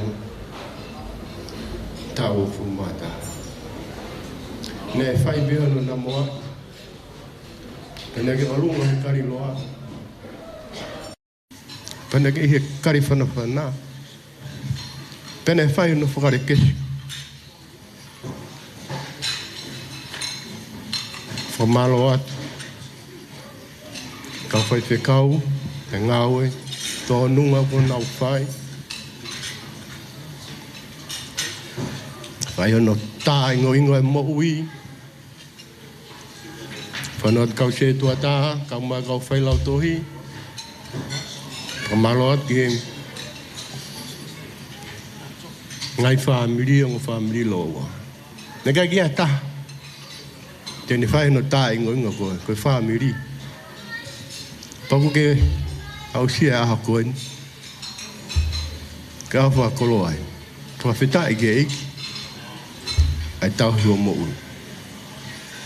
Paka ho ni ku fua ke te ki. Ko epoch for all. Ko mata pa wat kai ki ko epoch for all ko epoch for goya ko tawa taina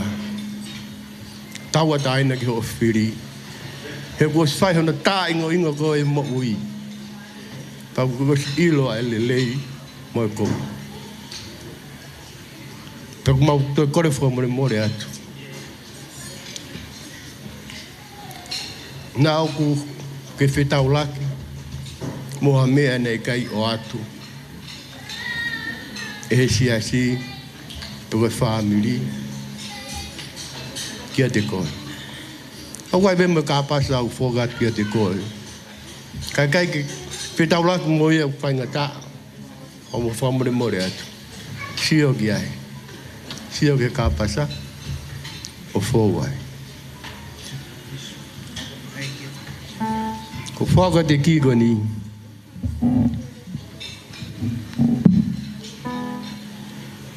Toa toita. Ike tawa taina. Koena.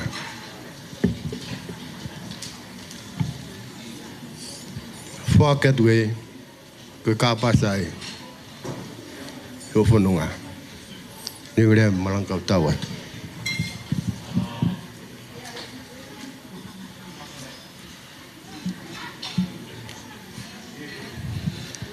Ko e ko ngāo e tuu ki moa, ke lau ai maa lohe o tua. Ke Ke tala e ngahi ofa ki a te au he taokutoa. Eiki, te ohiwa pē ho ofa, I aho mo I pōkotoa. O whai ho whakahikihiki, I taimi mo I tāniti. Ko tō mua tuku ha whakwetai mo I whakmalo ki o tō mawhimafi. I he tahui ofa ko whai mai, tawa o sia mai ki aho whakakoloa koe ni. Whakmalo atu loto honga ki hoko mehikitanga, wholata whinau. Neonga ke lava mai me tonga ke ta kaonga. Fia whakataha mo au, ka kou ofa lahi atu ki ata koe. Pehe e ko whakmalo ki Amelia aho sivi fia tonu. Ho lava mai ke whaklanglangi hoko aho. Ho tuku taimi mo ho whaimili ke ta kaonga whakataha fia. Pea kou ofa lahi atu ki ata koe. Ato heni whakmalo ki whaiwhakau pule wai whanua. Toke tā si o tame hawea. Pehe ki whaiwhakau mālolo. Tēne tiweti. Moi whaiwhakau matangi hau. I he lotu mo tukutawaki mo oku I aho koe ni. Ato heni whakmalo ki whamili e kota mai. Whaiwhakau mālolo tēne tiweti moi whamili whai one. Pehe ki a Silivia, moi whamili lolo a halai walu. Atu heni whakmalo ki he whamili e kuwha e. Se o sifa moi moala, moi whamili wātu u, me ke lea maka. Pehe ki a tita, moi pele, moi sanele, moi whamili homa, me whunga maho wha. Ato heni whakmalo ki siasi mo maheni kotoa pē, ho mo lava mai ke ta kaonga whakatawhie fia I hauni. Ato heni whakmalo ki e kukui, alo si e whinau. I he ofa mo tau I ko whai mai, mo oku talo ka KCE o au mai ke honi. Whakmalo ki e ku ongo Pae, asna te mo linda. He ofa kotoa pē ko mo whai, ki a ko mo ui.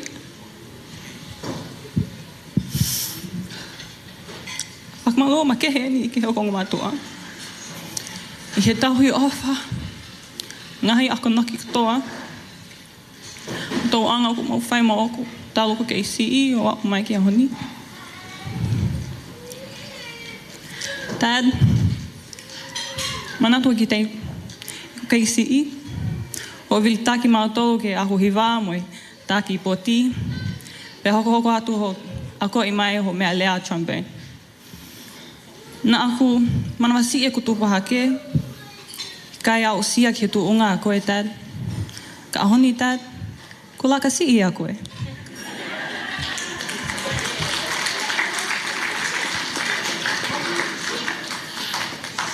O ku mahino ki a te au. O ngahi whenga ko toha pē. Ke whaklaglaka, e mau mo ui. Pea koe ki ku mau fuaki mai, e ki o tau taina. Ko toe fuaki atu pē te ki maua, ke mau hoko atu hono tauhi au. Tuku pē moa tohi tapu mo himi, ke o tauhi pē, ke hoko ia, koe tū hulu moi mama ki hoko hala.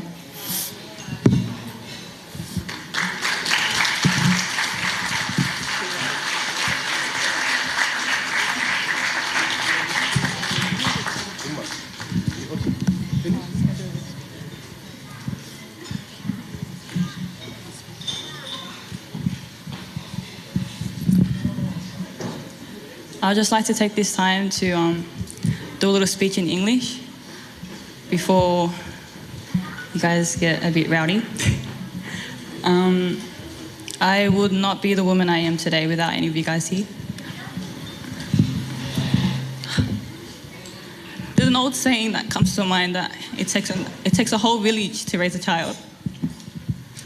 And you guys are my village. And I'm super grateful for the guidance and the mentorship that I've had in my 21 years in county. First, to my families overseas who couldn't make it today. My beautiful grandma, Menetangi Paaki. I wish you were here with your never-ending stories and your laughter. Miss and love you. Also to my aunties and uncle, Kaloni, Lina, and Lati. I'm finally legal in the States, so I'll definitely come for a visit. Miss and love you guys as well. Also to Siulahi, Lina, Siuleka, and Nineti watching. Love you guys. I know you guys would have been here with your extra family, but I know you guys are here in spirit. To my church, thank you for being a pillar in my life that my family and I can rely on. To my youth leaders, thank you for treating me like your own, and my siblings as well. Grateful for you guys. To the Kawifi, thank you for always being so church. Thank you for always never down with you guys. Thank you for always making Akoifi with Dad much bearable and less stressful. Thank you to the Yifi parents as well, Yeni and Lose. All the sacrifices you guys have made for us does not go unnoticed. Thank you to the live band for coming out tonight. Super grateful for you guys. Thank you so much. Thank you to my two uncles, Lonnie and Neil, for sitting out here for so long. I know you guys want to drink, but don't worry, I'll get you guys a case later. Thank you to my friends that came out tonight. To my high school mates, thank you for always being there for me, allowing me not to do dumb decisions by myself. Thank you to my workmates as well. Thank you for all the laughter, the banter. Appreciate you guys. Thank you to my uni mates as well. Definitely would not make it out of my first year of uni without you guys, so appreciate you guys. Thank you to my aunties. Thank you to Linda and Kava for treating our siblings like your own, allowing us to always eat your food out of the fridge and leaving it empty. Really appreciate you guys. Thank you to my auntie Nate. Thank you for showing me the joys of being young, free and single. Thank you for always allowing me to tag along and seeing the world. Appreciate you so much. Thank you to my Nana again for all that you've done, for always taking the extra mile for me and your grandkids. Thank you to my parents, definitely a perfect balance in my life that I need. Thank you, Mum, for always pushing us kids, always celebrating us for every little and big accomplishment that we've had. Thank you, Dad, for making us driven, for always. Every time I get like a good mark, Dad would be like, why couldn't you get a full mark? And then when I get a full mark, he's like, why couldn't you be top of the class? But thank you, Dad, for always pushing us, keep pushing until we've reached or beyond our potential. Thank you, Dad. Lastly, to my siblings. Definitely a soft spot for me. You guys have been there for me through all my struggles, and yet you guys always believed in me. The only ones that we can argue and then go in the car and go hold out Macca's. Thank you for always doing my booties sometimes. But I love you guys, even though I don't say much to you guys, but I really do love you guys. Thank you all for coming, and hope you enjoy the rest of your night.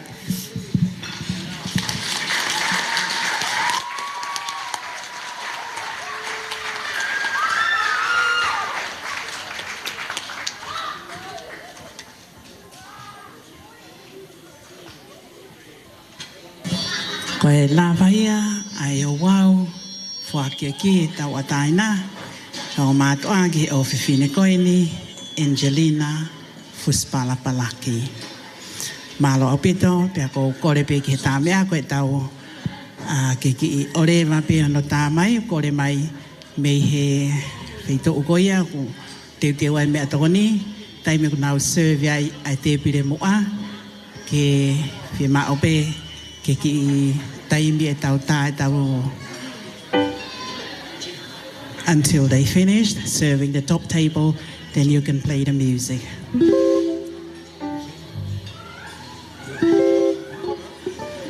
Malo. Kore pe ke tā mea tā i maha tau ki fwoi whase taha, hiri ko ia pe te tau hoko atu ai pe ki he o wau oi keke malo. Ki fwoi whasi mamari e pe tā. He koe taimi e niu serve ai e dinner. Ko ia.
Malo pito pe de tau hoka tule vai tai ni mi ki he o wau ko ia o keke ko ia ko rea tu ki a ki nau tol ko ia ko te mai o wau keke ka ta ki mai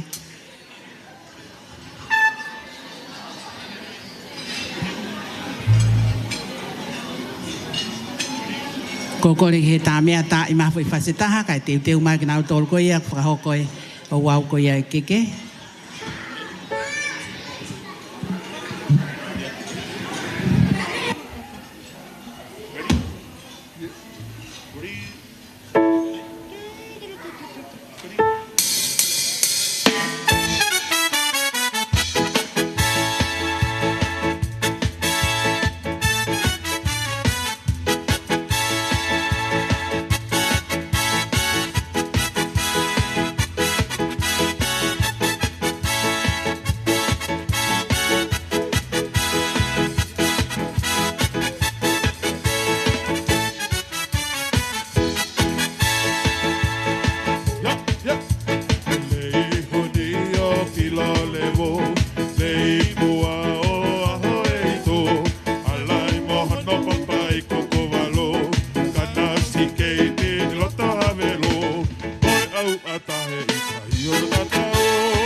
Ko le ature wa ko ni ko mau ai teu mai ki he o wau ko ia o I keke.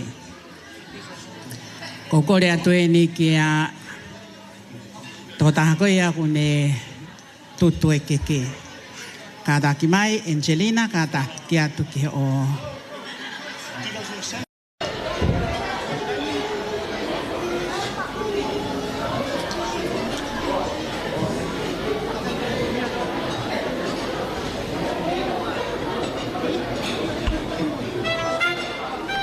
Koe totaha koe ni o kone tutu ai keke a Angelina ko Aloisia Mafi whahingoia ki ene kui ka koe totaha ni na ane kei mahina kakataki mahina ono he taimi koe na e taua taha e whae a Angelina pea koe na ane tutu ene keke aia ko Aloisia Junior koe lahi tahaia he whangamakapuna koe ni koe whangawhae tangata.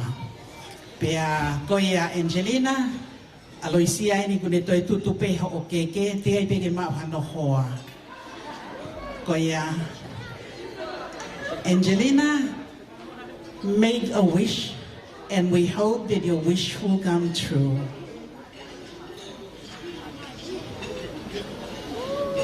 Everyone please. Happy birthday. Happy birthday to you. Happy birthday to you.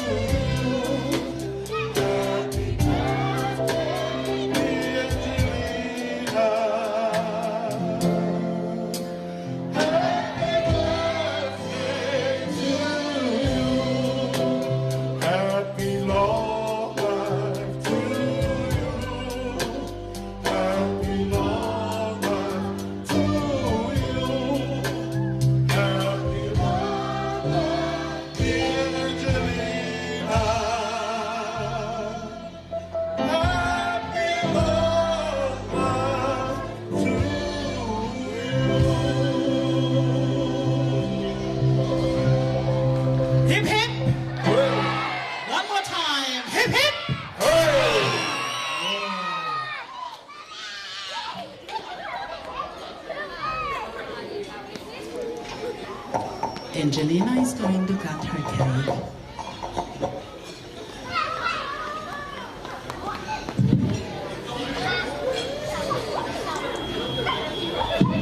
Thank you. Angelina kadaki o kore he ni ke whakahoka ngai tā souvenir. Pero ngai tā souvenir koe ni e no foia bea moe ki whiwhine koe ni he mamata ki ai ane whanau bea moe whanau ene whanau. Koe a kore he ni ki he te pire mua ke mo kātaki whamoi e ki be ka mo me ato ki he a tā souvenir. Kau tangata ik whai whikau. Whahu. Pea mo Angelina.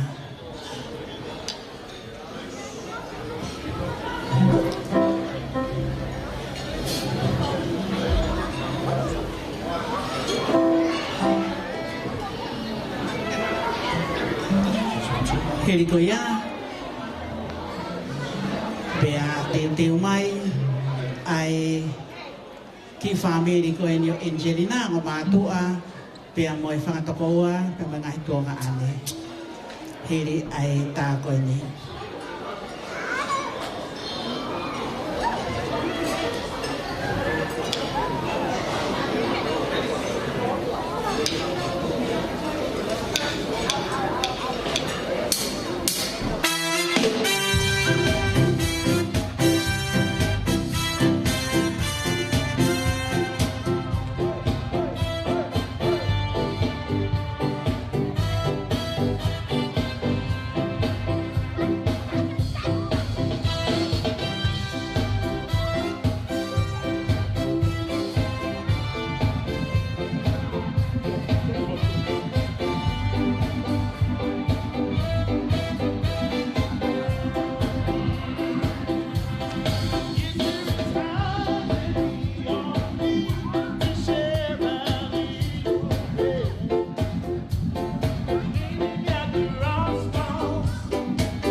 Hoko mai family batu, mua lapi ang mai family. Hiri ko ni hoko mai ai family ko ya.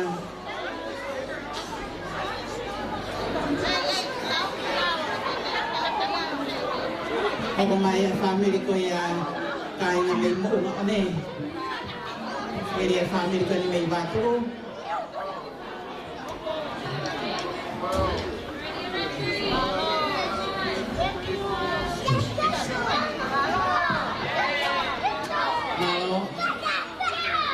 Batu.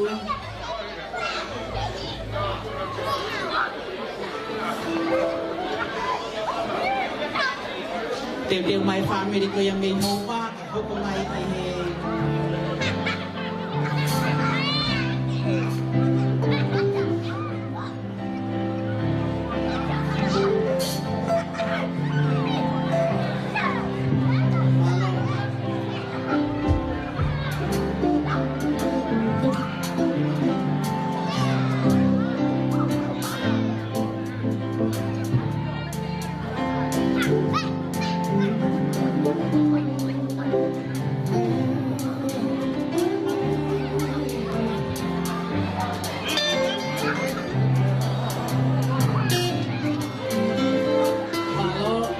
may family home, oh my family home.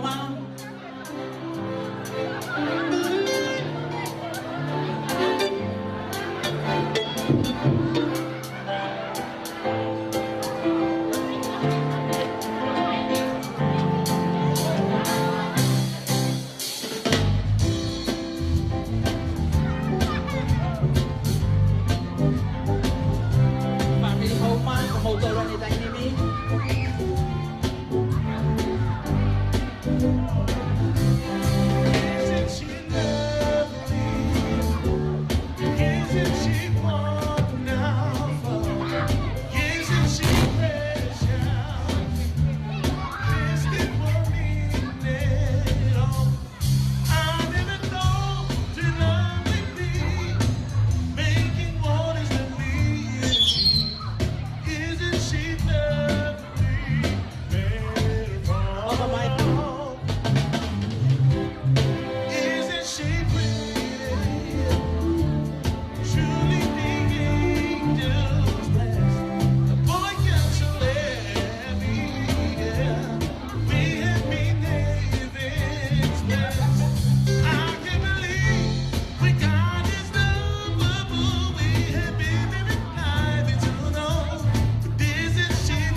semua.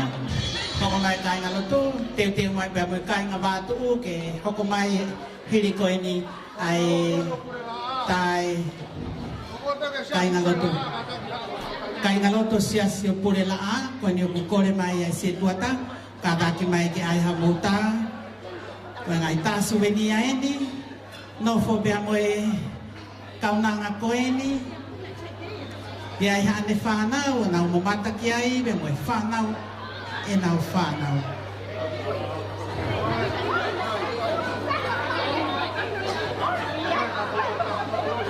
Tāi e kai ngalotu e siasi, o māloat ka ki mouton, mālo mua ho mou, whaitone a kaunanga koeni, kono hala whunonga.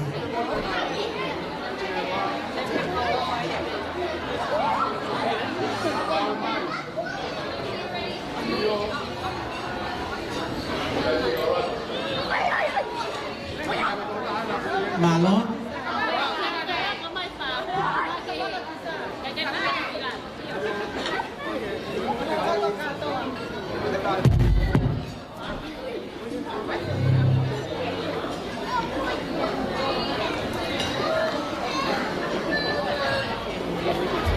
Malo. Kada hoko mai ai kai nga batu. Batu betul pe kumbung tai ni ni.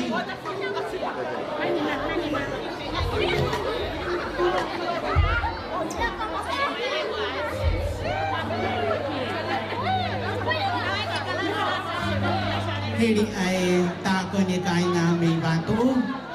Pia hoko mai leva ai youth ko ya apurela a.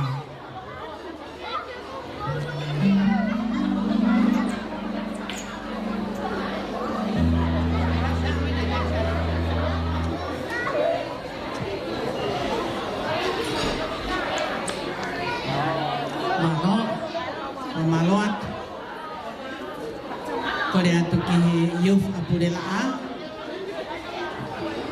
o kada ki ko kai nga batu uwen malo kai nga may batu humakere ang maka hoy paisyo ata humuntai mi eni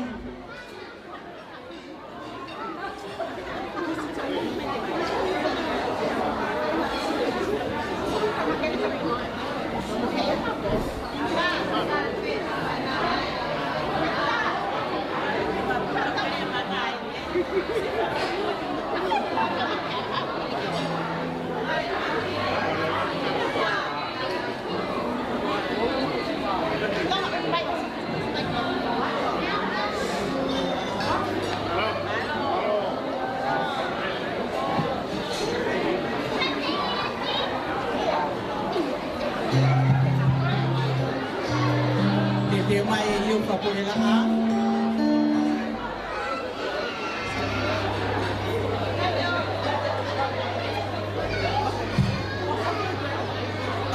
Tayo dia pagnawe kalabaw, may pinimui ay siya pulila ha.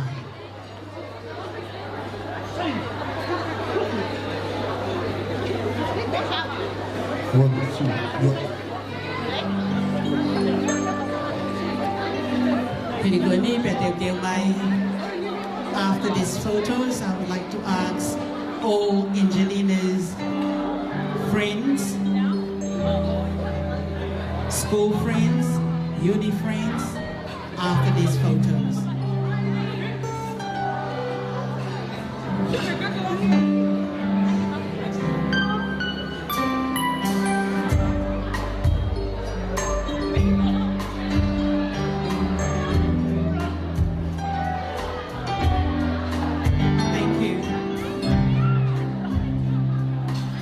Angelina's friends, it's your turn. Thank you. You're most welcome to come and take photos with Angie. All alone against the world outside. You were searching for a place to hide. Lost and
kore atu ke kataki mai o wau e keke.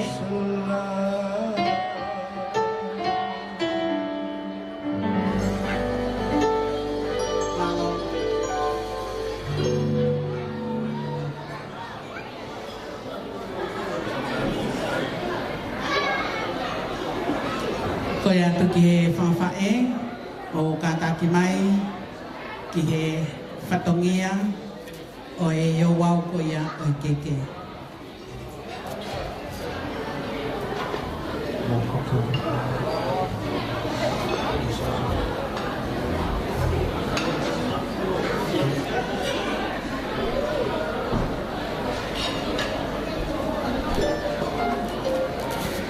Ko e tomo aki o e keke ko e nia Angelina. Ko e manatu merie ai tamaya Angelina e safe ki he whae na aneohia aia ko fuspala ko e tahaya hono ngahi mehi ki tanga kana aneohi ai tamai ko e nia Angelina tau e ni keisi pea koia i hoko koe ni ai sāpate whae. Kule manatu ai ki he whae koe ni na ane mo oi ai. Pea kune loto ki ene hanga o whoaki ki he te hina ka koe taha pea hono ngahi mihi tanga o ene tamai. Koe au hiki e keke koe ni ki a Ameria au sivi fietono. O kuhiki a kia ai whatua maere pea mohono kato teo. Ko hono wala, ko i kietonga whatuwha, whakamolu aki ai fuatanga toka wanoa. Ko hono nofu anga ko e whakapaongo uongo kumi e ua, au fi aki ai whatu walo. Pea mohono ngahi nau whakapapalangi.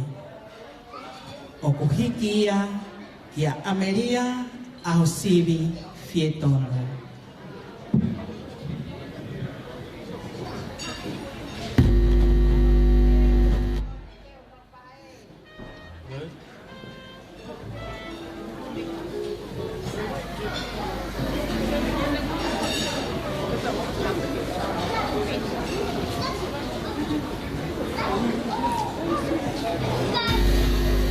Malo. Mo mui ko to mai pe to.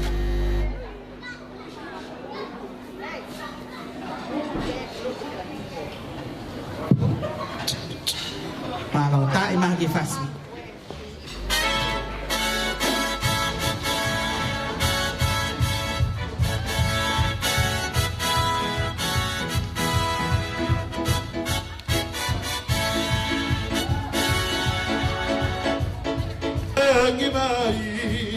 Ai funga jiu i malaki e whakako e ai awhani e ki e lupe e palasi e si i lupe o tonga mano i he kolope o alko e inginisa e mawhala whanga e tupe e la aho po whenenite hulu moratane. Koe keke honoa, koe keke ia ai whaititau koe wahenga whanua na ane lotu i ai aho.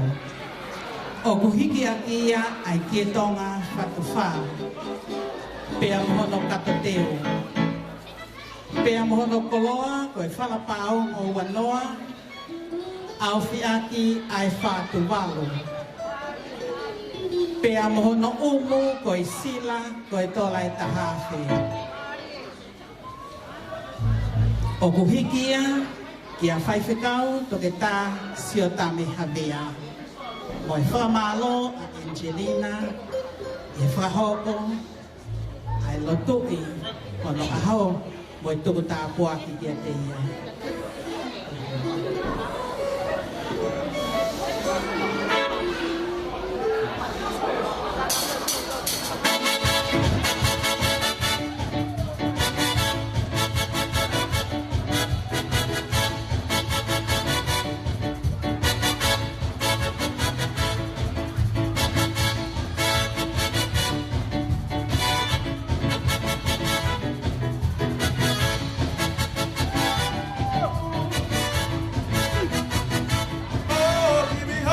Joanna, give me up. Joanna, give me up.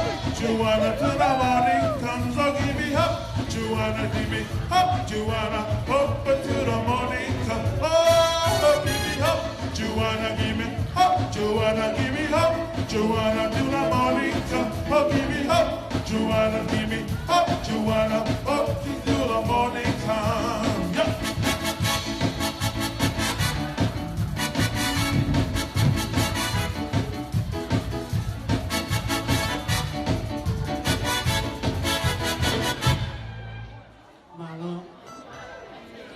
Koe keke hono hoko, koe keke ia, ai whai whakao mālolo. Nā ne whakahoko e lea, whakawhonga o e whaha e tamai. O kuhiki a kia, ai tie tonga pia mohono kato teo.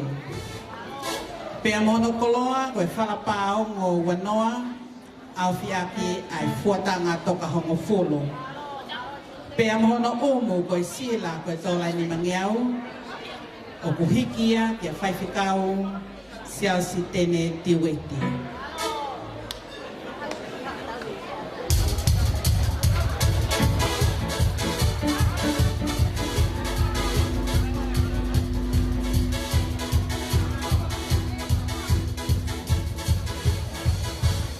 Siri lolo, vai nella toma pamoko, fai siana. Mari mari kata kata, umalo, umasia mau helana, oetauana, siana fai kata.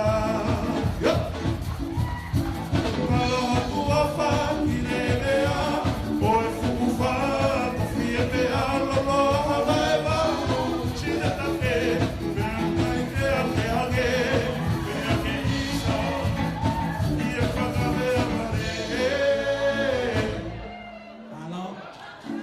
Koe keke hono hoko, keke ia a whaiwhikau matangi hau. Koe tahaia, koe whahuloa, ai tangata eiki koe ni a Angelina. O kuhiki a kia ai kie tonga pia mohono kato teo. Pia mohono koloa, koe whala wongo kumi, au whiake ai fuatanga toka hongo fulo. Pia mohono omu, koe sila, koe tola e tolungi au. Ikia kia whaiwhikau, matangi hau, poutere. Alo. Hey!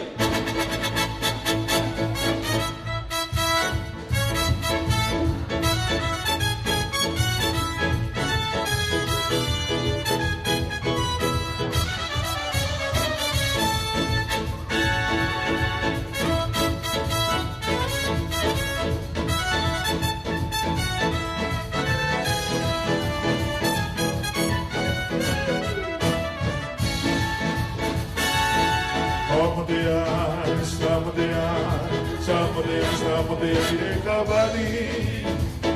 Hey, Samadea, Kabadi. Malo. Koe keke hono hoko. Koe keke ia, ai whahu, ai whae koe ni a Angelina. O kuhiki a kia ai kie tonga. Pia mohono kato teo, pia mohono koloa, koe whala wongo kumi, au whiake ai fuatanga toka wanoa. O kuhikia, kia moala whinau.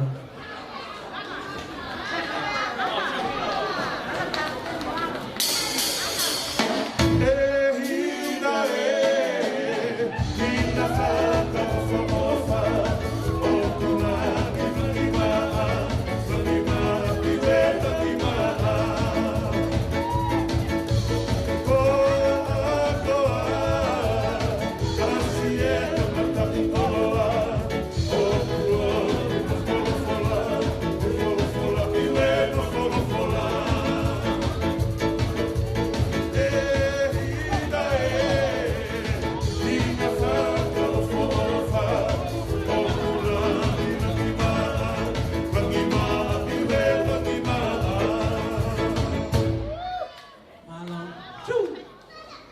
Koe keke hono hoko, koe keke ia ai se tua talahi o wahe whanua. O kuhiki akia ai ki e tonga pia mohono katoteo. Pia mohono koloa, koe whala tahanima, au fia kia fuatanga toka hongo fulu. O kuhiki ia kia sione katoa.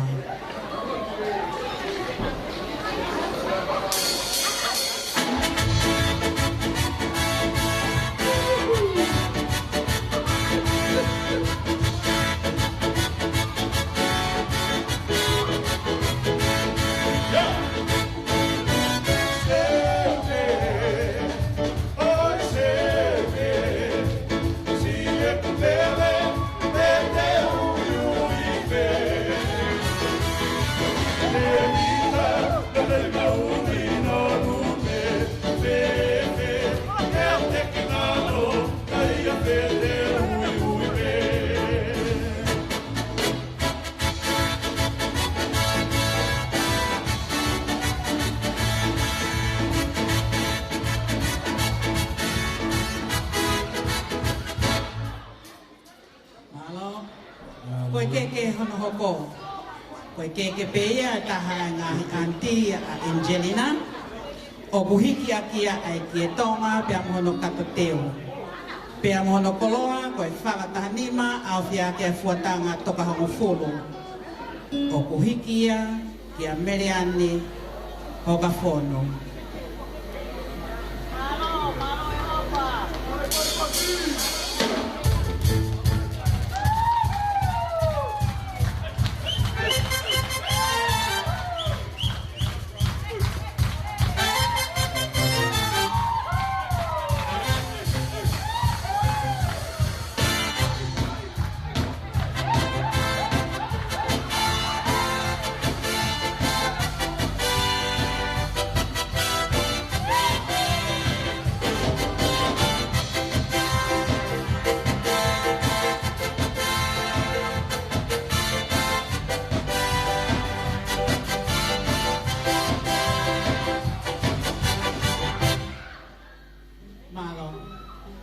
Koe keke hono hoko.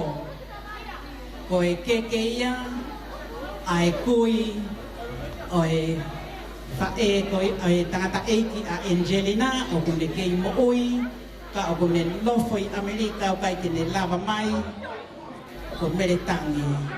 O kuhiki akia ai ki e tonga pia mohono katoteu pia mohono koloa koe whakafihu wongo kumi au fiaki ai fuatanga toka hongo fulu. O kuhikia kia Silvia.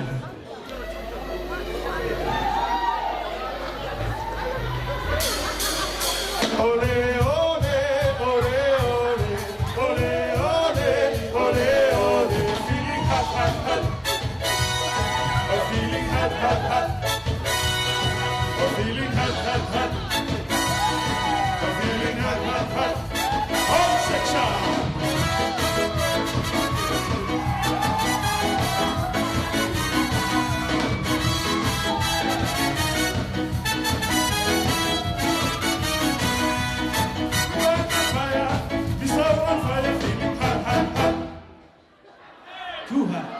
Koe keke hono hoko.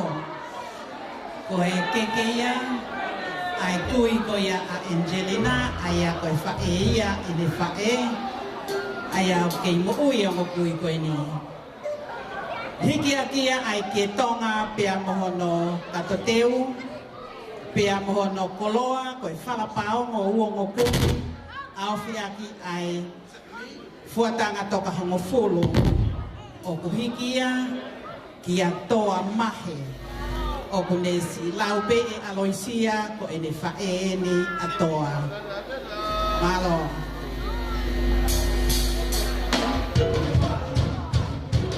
Ha ha ha. Ha ha ha.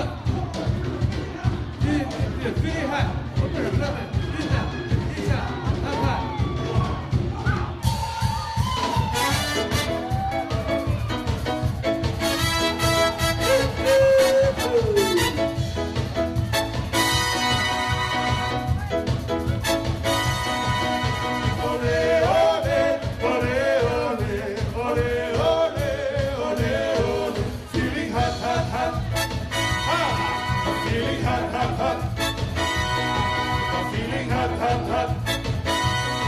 I'm feeling hot, hot, hot. Too hot. Koe keke whakaosi, koe keke ia ai se tuata koe ia o Purela a.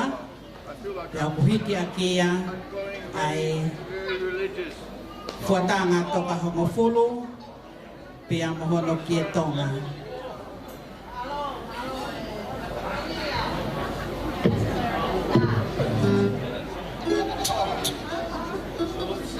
I got a crack in my leg. Oh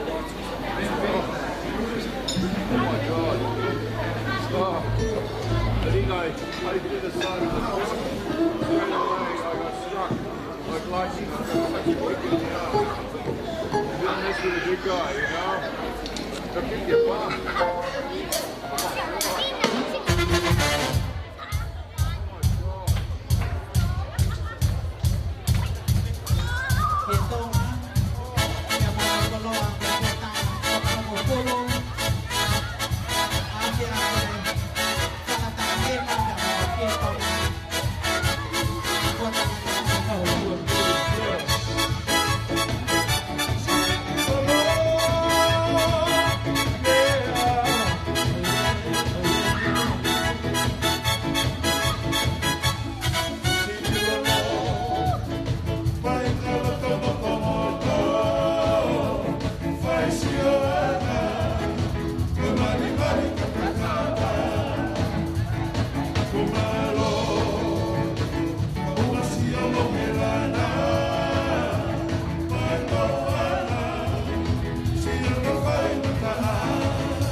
Angelina, ke toko ni purei fiko ia a Purela a, ko ie ni aloa, ko hono pulu ko i ke tonga pia moi fuatanga toka homofulu, malo piko.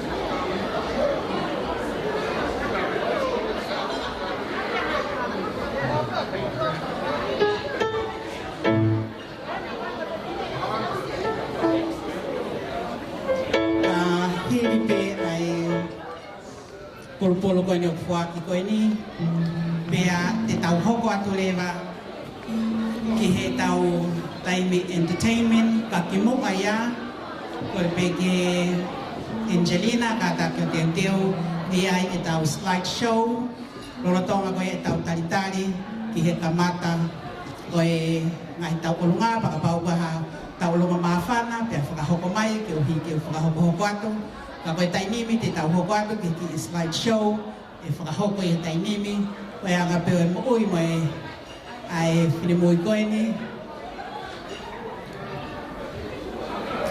slide show, it's your turn now. Koe atu Angelina ka taki au tō aro te teo ki he tau olonga walo.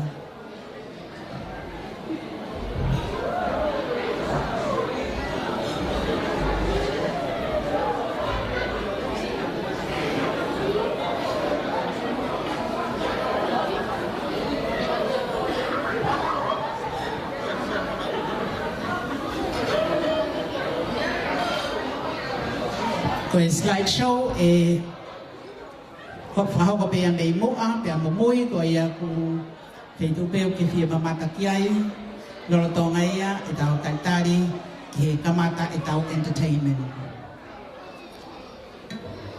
Koe rea ki whai mai family, ka tako te teo tainemi.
heli be ai slideshow.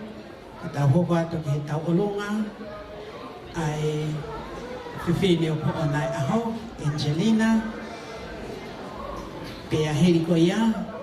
Pea hene ngahi tau olunga ko os wahoko mai.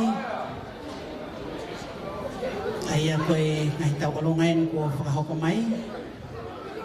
Tau olunga, Reverend Tene Tiweti, e my family. Tau olunga ai whae tangata a Angelina. Tau olunga ai family oi whae koia a Angelina kai nga mei hauma.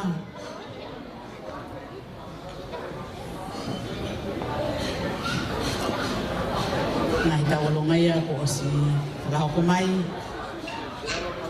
Malo.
Colombia o na Masurieti.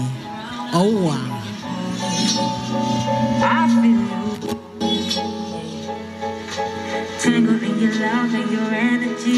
America, Los Angeles, Fontana.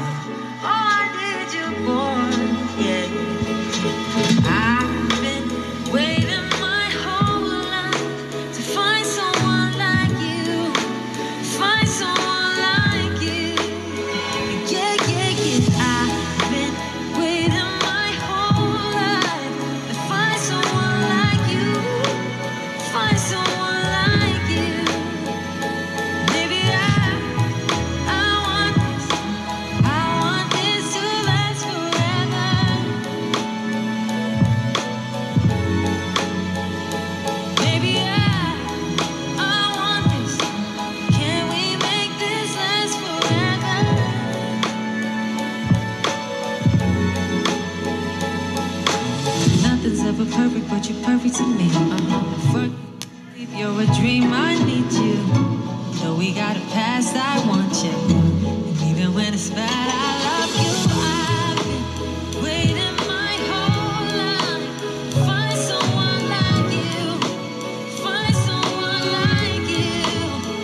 Yeah, yeah, yeah. I've been waiting my whole life to find someone like you. Find someone.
Never felt a love so damn good, oh good. It makes your heart full of the things that money can't buy. A love that slows down time. Have you ever felt like a star in the moments spent together, or even in moments apart? It feels like every little thing doesn't matter to us. You smile and I'm at ease. Times get tough and we never give up, but maybe this should be. 'Cause love, even in time, we fade away. I'll always be thankful for you. Even in time, we'll be okay. I'll always be grateful for you. Reminiscing in the past, but for me I really can't stay way back. And moving on ain't the hardest part. It's trying to move on with a healthy heart. Gotta be thankful, especially grateful for a light in the dark, a love that I taught but never apart. Every little thing doesn't matter to us. You smile and I'm at ease. Times get tough but we never give up. Well, maybe this should be. We had a love that was worth it, and you and me, we ain't perfect, but I gotta stay true to what my heart knew. We were just worth the season in time, and even though it shows that we're both on our own, I won't forget, but now it's time for me to just let go. Even in time, we fade away. I'll always be thankful for you. Even in time, we'll be okay. I'll always be grateful for you. Every little thing doesn't matter to me. I smile and I'm at ease. Times get tough and I'll never give up. But baby, this was meant to be. Yeah. Oh, even in time, we fade away. I'll always be thankful. Even in time, we'll be okay. I'll always be grateful for you. Still keeping it strong.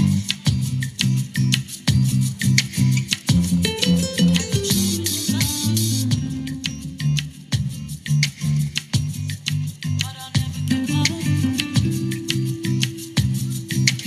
Be thankful for you.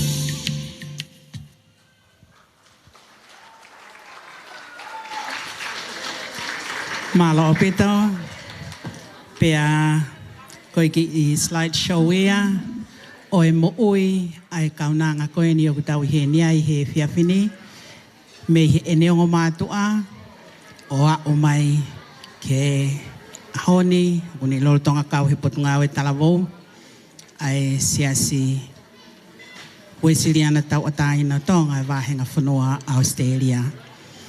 Ko whamalo atu, pia te tau hoko atu he tainimi ke tau ngahi entertainment, ka ko kore pe ke tā mea, ke tā I mai pe hea tau whaifasi, mo taritari ai a koe ngahi tau olongai ni kua o mai, tau olonga oloaki, tau olongai a Angelina, pia hoko ai e tau olonga ai whahu, Amelia a Sifia Tonu, hoko ai e tau olonga a Kalas Misnare ko ia Nasareti, ko e kalasia ko kau kia ia o mātu a Angelina, pia mo e family, hoko ai tau olonga, ai whaifkau malolo, tene tiweti pia mo e family, hoko ai tau olonga a youth ko ia a Purelaa, hoko ai tau olonga ai o wha e tangata a Angelina, pia hoko ai tau olonga ai family Mafi. Pea mo e taulunga whakaosi ko ia ahoni e whakahoko ia e he neongo whae. Asna te pea molinda ko ngahi taulunga ia ko mau mai keni pa ufa malo atu. Ko ia kokore ke tā mea, tā i mai pehe tau whasi. Kai teu ko tau pe ngahi taulunga, ke tau hoko pe ke wawe. Pea koe ne hiri ko ia, tau ngahi taulunga, te tau toki hoko atu rewa kono au whangatuku. Pea hiri ko ia, ata, kai hoko atu pe, kau punga o i talawo ia, pea moe kina tolo ku fie hoko atu, ai fia o e pōni. Ko ia, loro tonga tau taitari ko ia ki he tau ngahi tau olunga, kore pe ki he tau DJ, tā mai pe he tau ngahi whasi. Malo.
Jerusalema ikayalami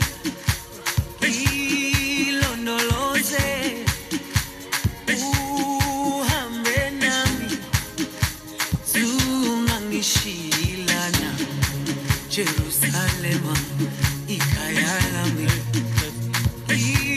ilondoloze uhambe nami zungangishilana dawo yami alikolana buso wami aukolana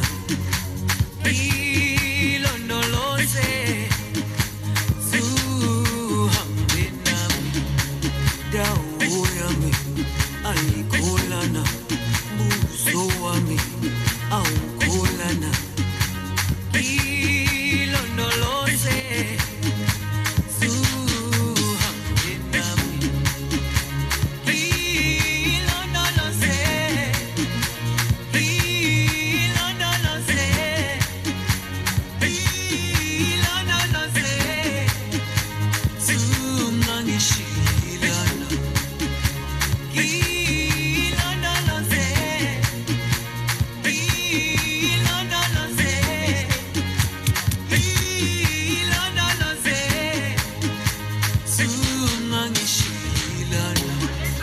dawo yami ayikholana buso wami awukholana ilondoloze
Linda pe amoas nate mo kata kaya kita whaakoe ke mawe whinetau olunga.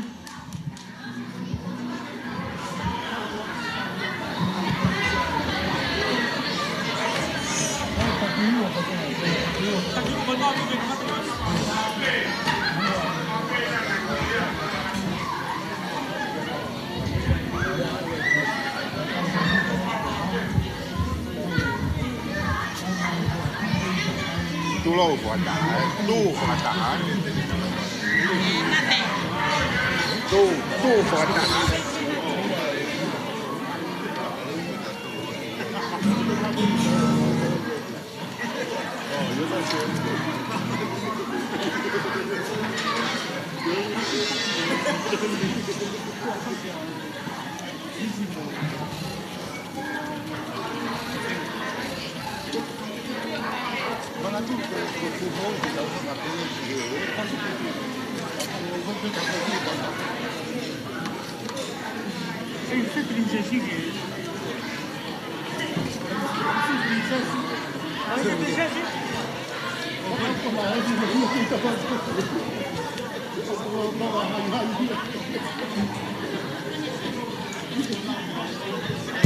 Malo.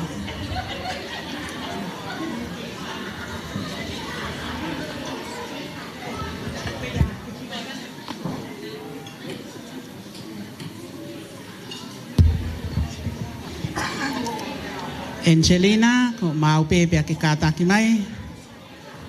Koi kau tame ai ni. Purela a.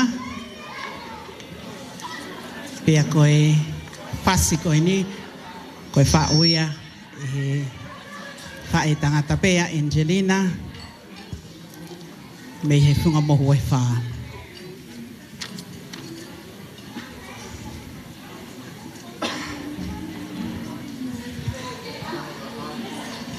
Pea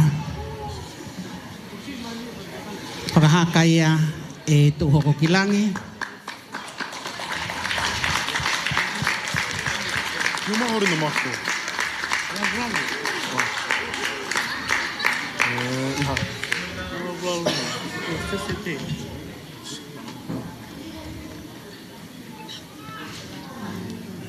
Kadak tuai malo.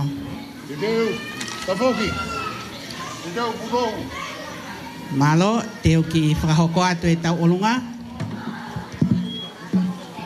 Koe tuuanga e tau olunga. Koe whalafihu o ngokomi. au fia ke fuatanga toka honga folo. O gokore he ni ki he whaho Ameria. Kada ki mai o hoki ai tek teki o Angelina koe tō lai tahawhi. Koe tuanga ka waipe mo ia. Whamalo a Angelina i he manatu merie a eni tangata eiki ki a Fuspala. Koe hingo a Fuspala koe tō ia mi wharelahi. Koe ni kuaunga whanua. O whakahingo ai. Ai tō taha koe ni nā nehanga ohi. Ai tangata eiki a Angelina. Pero aho koe ni o kumanatu meri. A e safi. Kene whae ko ia. Nā ne ohia. Pea kune loto. He koe taha pe ia hono ngahi mehitanga. Pea kune loto ke whakakolo ai. Ai te hina o Fuspala. Ko ene tamai ni a Amelia. I he whiawhini. Malo.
te tatalea. Si ta kasi te malo.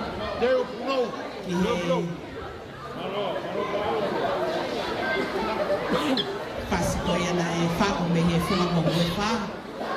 Kaya pagahaka may loto la paha. Malo. Tau hoko atu lewa ki he tau olunga hono hoko ai a koe tau olunga ia a whahuru a meria o siwi pietonu tau hoko atu ki a i tainini hiri ko ia te a hoko atu ki tau olunga a e siasi ko ia ture la a te hoko mai a kalasi misnari ko ia nasariti ko ia ke tau olunga ini a e pahu ko ia a Angelina Oponi. Kaya ko rin ito tayo may pinag-ifasi. Mabaw ko mawi.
Te tau hoko atu ke he tainini, ke he tau longa ko ia Ameria ke tonu.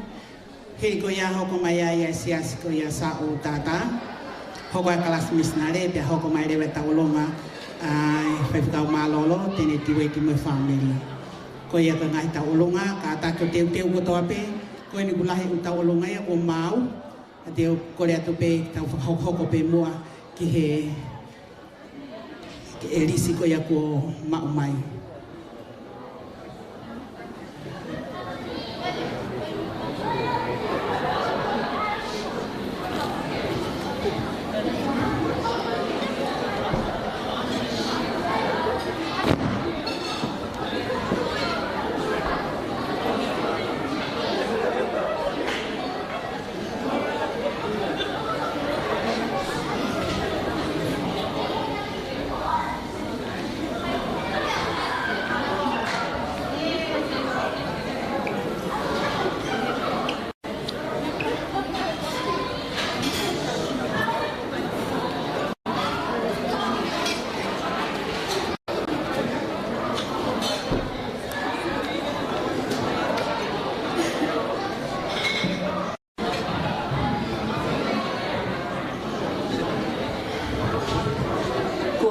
Tala whakatapu.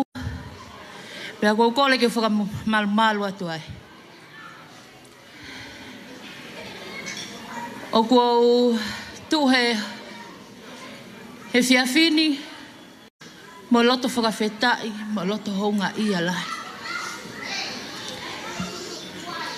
Hangepe ko mo oslave i, mea e he whaiwhekau, umaa e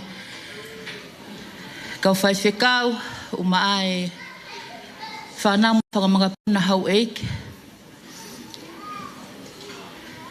Koe mga tuunga mo uhinga o kutu atu ai whine motuani, matuunga i he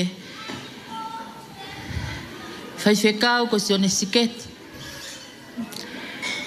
Na e o giai e ne whanau e toko nima, lai taha ko fuspala, whakahingoa kia e tahine o ku mga tuunga e tau whakawhetai he hoa koe. Hoko kia ia Eva, whika tolu e whine eiki o kou tupu ai au.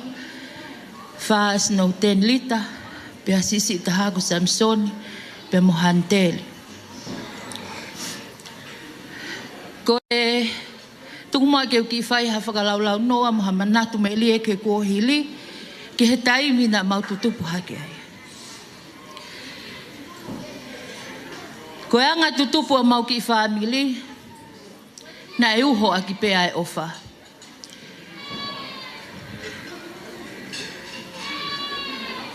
Na e tokolahi ai whanau na e ohi.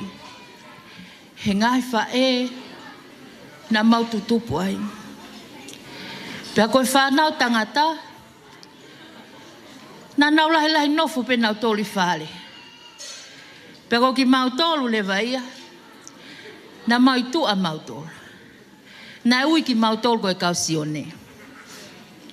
Ena e kau e tangata eiki koe ni a Angelina Fuspala. I he kau sintale lai whale. Pea ko mauami mei motu, na e pole aki he tangata eiki koe ni ko sione sket. Ano a papu. Na e ohi ki ai.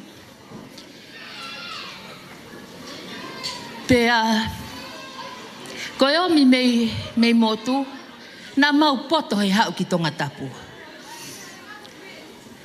Na e tala peke mau omi, o kumikumi ki kolo. Na e tala peke mau omi, o whakasio ki he lahi taha. Ke anga ke mau ha mau mo ui. Pea upehea e mau omi mei motu, na mau mata poto, pea mau sio poto.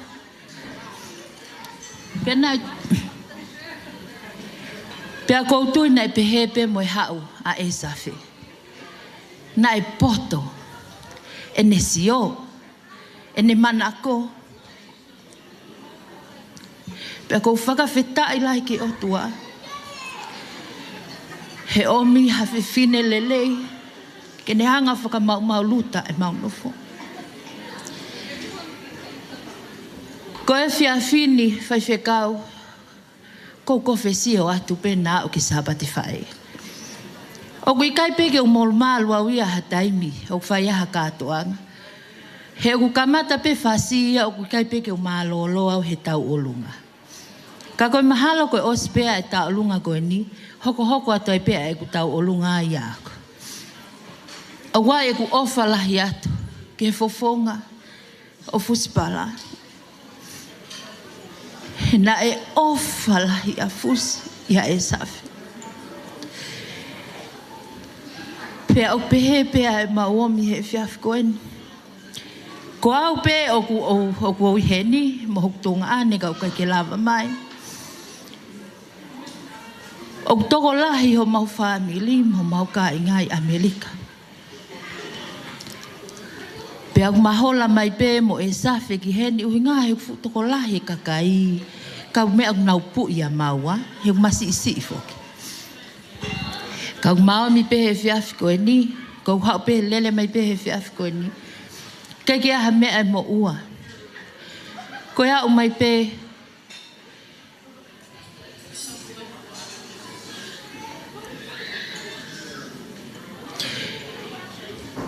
Ke kau whakataha mo Angelina Fuspala, i he ofa, mo e tauhi, mo e whakawhetai o e whiawhi koeni. O wai o whalahi atu ki si ngahi fufonga i whae, ko toa pe a manake tau te wā ki sapat whae. O wai o whalahi atu ki te mautolu ko toa pe si ngahi whamil. Ko kole whamole mole ka pau kwa ngahi lea o tō ki tua, ko poto pe ani umue. Ko e ako ngā au e pe o kwhai, ka wai o whalahi atu. Ko ki koloa ko e ni, kei ke lahi, kei ke whiunga, ke hou whakahounga ai ofa, ko lave monu i he whiawhi ko e ni. Ka uatu pe ke lango waka atu he ngai whatongi au kwhai, pe a koe o whalahi atu Angelina.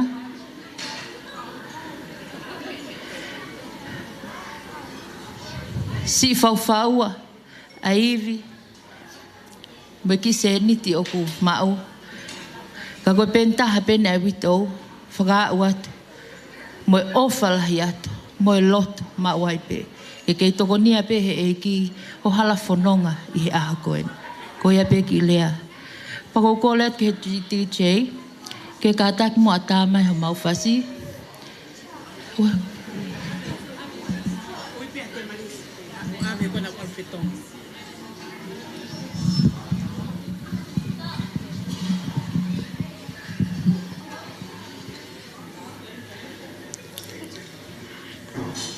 Fa malo atu, Amelia, malo au pito, malo e ofa.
malo, fa malo atu ke Amelia, pia moe tau alunga maafana ko whakahoko. Malo, kore atu Linda, kataki mai o to atu ai koloa koe ni kai atai pangai. Malo pito te tau hoko atu lewa ki tau ulunga hon hoko. Ko mau talo ngai siasi, kataki mai.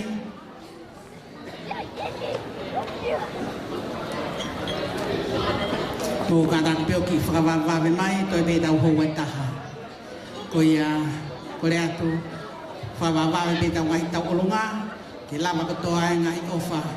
Pea mo e tokoni he whiaf koe ni te oange ki he se tua tāwi whahoko atu e whatongia koe ni maho. Tapa mo e awhio e lau maari maanu ni o tolo tolo tonga. Whatapo en ki e tahingi birthday o e whiaf koe ni. Kai tuku mua ke tala atu a ko uhinga. E mo e tūnga kou i he maru maru e whareni e whiaf koe ni. Ko hia pia ko e kaunanga koe ni, ko e whawhunga e atu, ko e taurunga e ni, e kai ngā loto pure la a, kau mai ki aiwa mo youth, pia pehe ki e vai whonua, ko e tau taurunga e ni. Angelina, mau kau wataha pepa mai ngahi, le soni o e whiawhini e tala manu ke koe, e whalala ki a Sihova, e o te ke whaa ki ke poto ou. Toki whanau atu e whausa me, koi a unofo i e toi anga o e leoni, o ku mohe i he malu o sātai, e koi a ben serina e pā, pa mai whakau, ke unga ki ai, e whanonga koe ni, o ke hoko atu. E koe tālunga o e whiawhini, koe tahine e tālunga aini, mea mai, koe mokopuna ia, koe tāndai ki whakau pūre, koe wahe whanua Australia, e sasu e siria nā, ko whakau so tame havea, koe no mokopuna aini, koe whakafofonga ia, a youth, koe au aloi, a pūre la, koe ai, mōtolu kotoa pei whareni, e ue siriana, pena ke mari mai ke ue siriana, pa ke toi halu, pena ke fōu atu peha ala api o ue siriana, koe tau talu ngaini. Koe ai DJ, o mau pe, ka tuku mai whasi e tain talu ngā. Te teo mai pa mokau tula whare, Ricky, mokau tula whare, mokau tāko whakawhi mai, malo. Malo.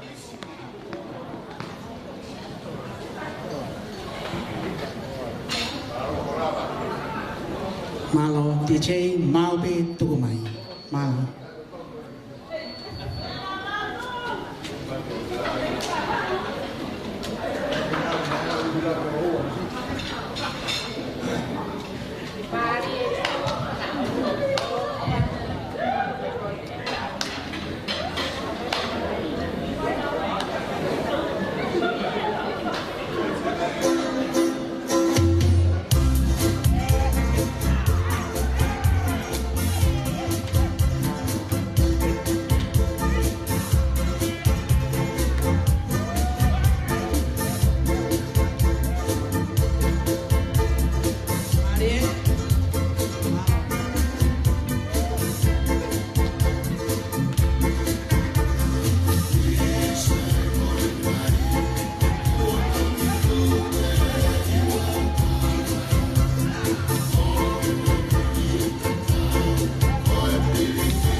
Malo, pamalo atu ki he siasi upulela a, Pamalo at kisi tuata pe mo kai ngaluto whakahau koe tau olonga ai siasi ka o maa ai put ngawe talavo pe mo vai funua malo au pito.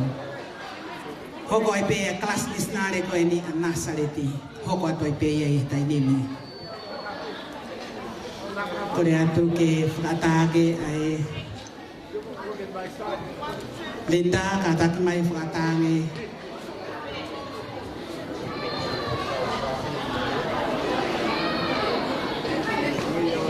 o se pe ta walonga ko ni hoko mai ta longa ai kainga mai batu o pe hoko mai ai fa ka o tene ti we ti pe mai family malo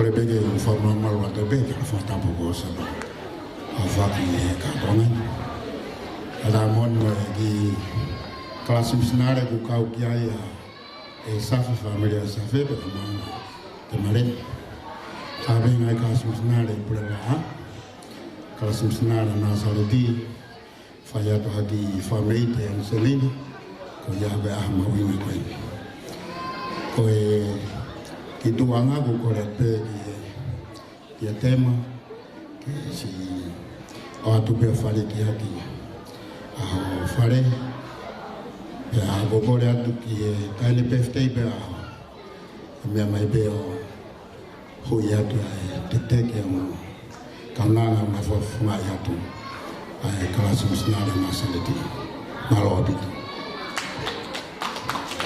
malo fa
malo atu ki he kalasi misnari ko yana saliti malo ofa pia malo e koni malo e kau nga mo oi mo kau nga whanonga te tau hoka te tau lunga koe ni hono hoko koe ni kuo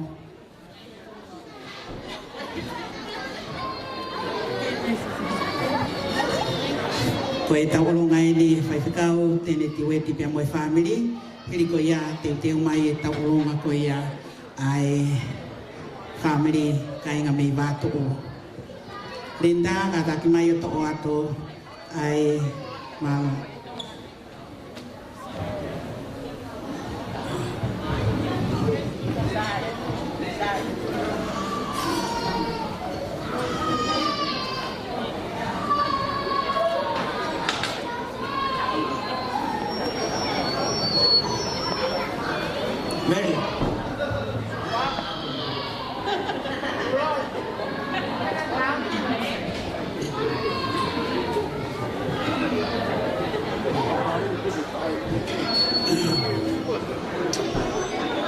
Malo, ko le peke o whakatu e tala whakatapu o kamata ake katoa ngā whiawhia o e pōni. Pe a talangata e te kita whakitoa, ka e tā ke whakakato atu ai ki tau olunga koe ni. Ko e whamirini, mōni e rea ho tau whanua ko hange haika kua vai. Pea ku konga, pea ku kai ko hinga ia, ko e mau potu ke heke. O ku taha pe family. Ka koe uhi ko mau toki se mātā ki heni, whakawhatongia. Ki nau tolu nai mea heni, mo ki mau tolu nai toki se karei mai, mei Rosila mo tonga, ko e mau toki se uhi heni, pea ko tui ko e mea hoko mai. Ku maa ko o family, hei kai ke toi konga pe heo hange ko e pōni. Ko ia ko whakapore more atu ki hau eki. Kai o mai takatai whaifakau pure, mo haa whaifakau. Ko e taorunga e pōni, he kai ke urama ai atu e tuu a ngahe ki kai ke upoto e lau koloa. Ka ko e teki o e taorunga, whio ngā moipanga tolu afe. Ia ko kore atu heni, ki he tahine peftei, mea mai hui, ai teki, pea koe ki ingi ngā tōta koe nā ku raku koe a vipeke mo o peito o whakaao mai. Kui ai pea ai hawa. Ia. Pea koe taurunga e hoko mai e pe ko mai family. Mo mea ai pea se hasta marika ko e taki family he. Pa koe ni o ki mo ui pe on hoa pa mo e whanau, te nau hoko mai he. Ka koe taurunga koe ni uraki e kau mai ki ai pa koe whaiwhikau ia me si asi o tonga. Maro wha e kau tamea, tai mai whasi. Eva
Malo, koe ni ko toi kore pia meriane hoko toi pe monau tolo. Kata ki vato o tau tari tari pe, ko osi pe koe ni hoko mai a vato o, osi pe a vato o, hoko mai a houma. Ko ia, tau tari tari pe, tuko ange si I kainga ke nau o wha ke whakahoko. Ka te ukati atu pe o whakanau no e tau ngahi tau olunga, ko hi ko e tau taimei. Mau pe kamata. Kada ki Linda, kada ki mai ki he malo. Whatulo wat. Whamore more pe he whatoi whahoa ahe ko mautala e ko whaiho mautaki. Ka koe e whiawhini o ku whakalanga maa whana, ko iau whaia manatu ki he tamaina e whaia tupuai. Lava mai a e sa wheo hiki mai mei tonga ki Australia ni pe masias. Pea ko au ko mau hoa au ki homa mo vātu. Toi hau pea e sa wheo mui mui mai au. Pea tau manat ki he kui a Angelina, ko tangata ko William Pensini, na ia e ne fupasi, na e loto ke whahingoa ki a e safe, kakai ke loto sia ki ai pea ui e pasi ki a Angelina. Ko o whātu e safe mo o te maleti, malo e tokoni he ngahimia whawhamir ko tape o whātu. Malo, hoko atu.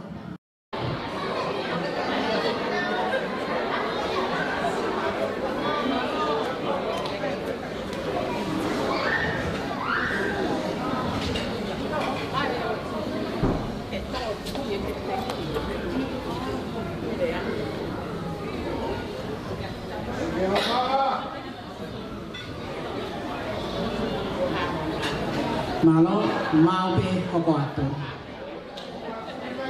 Malo,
O malo atu, malo melea ni malo e ofa.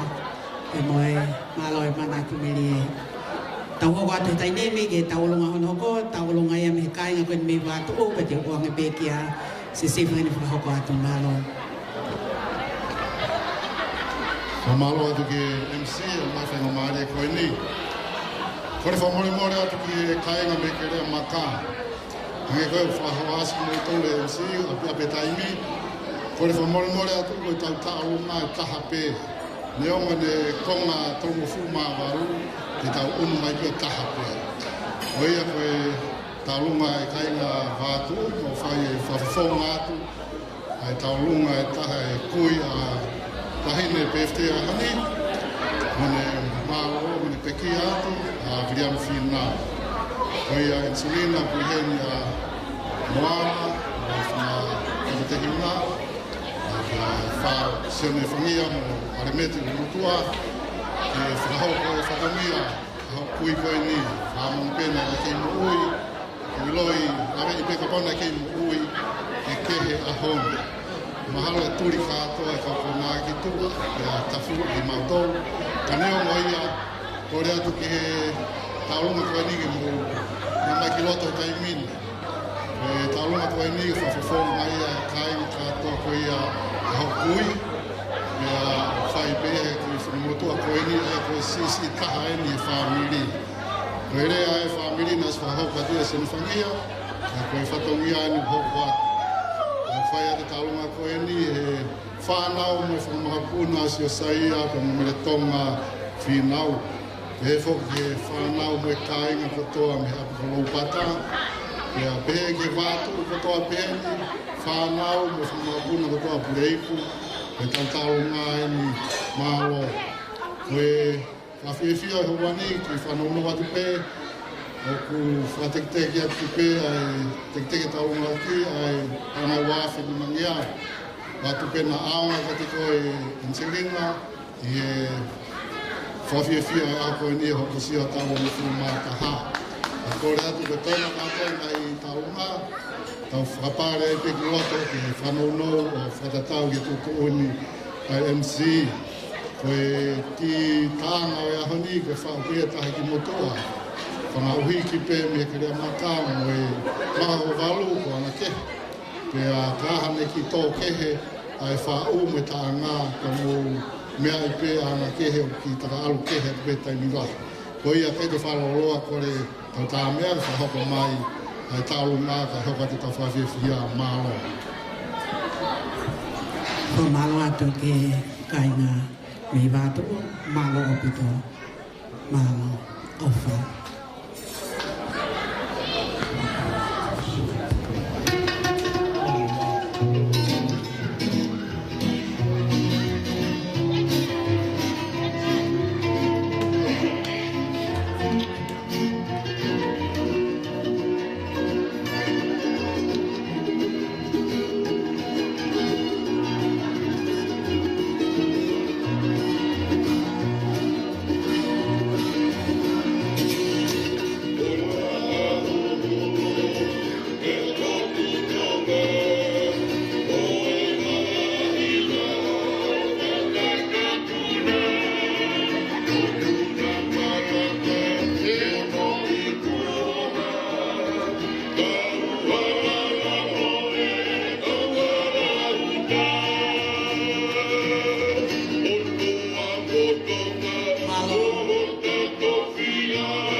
me he vaisi o ata mo fu ke maka tau hoko atu he tainemi ki he tau olonga hong hoko pe mo kata ki pe te tau to pe ko hi ko tau taimi tau olonga ia ai on fai tangata a Angelina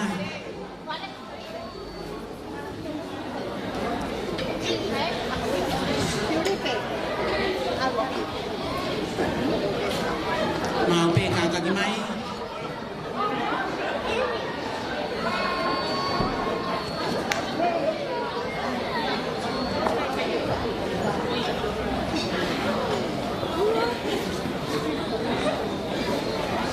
malo kada me dai nimi ok mai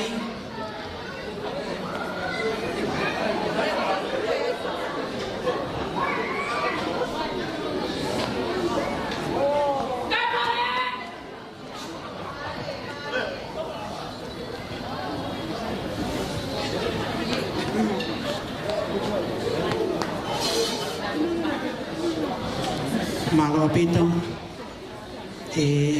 Angelina ko ki taolonga ko ini taolonga ia o fa e tangata pia ko le atu kada ki mai ho ia nge tiki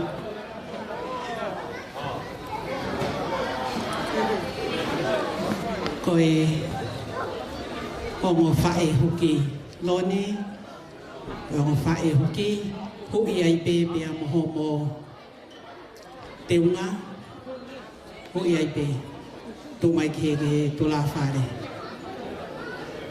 fo kia kia aloisia ka kia mi ai o fa e tangata pe mo ngai kui e ma ko na pe ai wala o fa e huki tu ana tau olunga fai kia o fa malo mau o fa tu kia te koe pe mo mo puna malo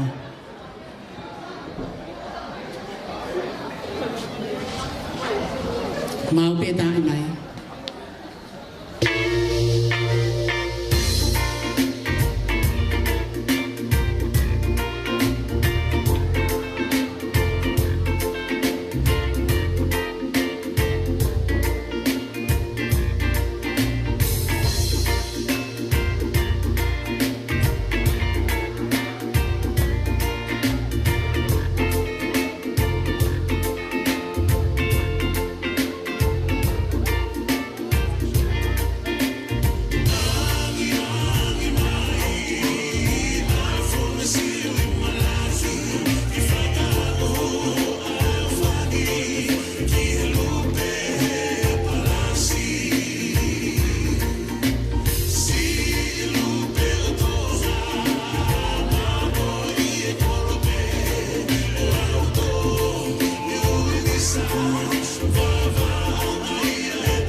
OCPF ai taulunga ko ni ko ia ko taulunga ko ni te mai le vai fai va ke na ho mai o se ai taulunga ko ni teu taulunga ni a Silvia pe de ko ngi pe ki ni fakaria tu malo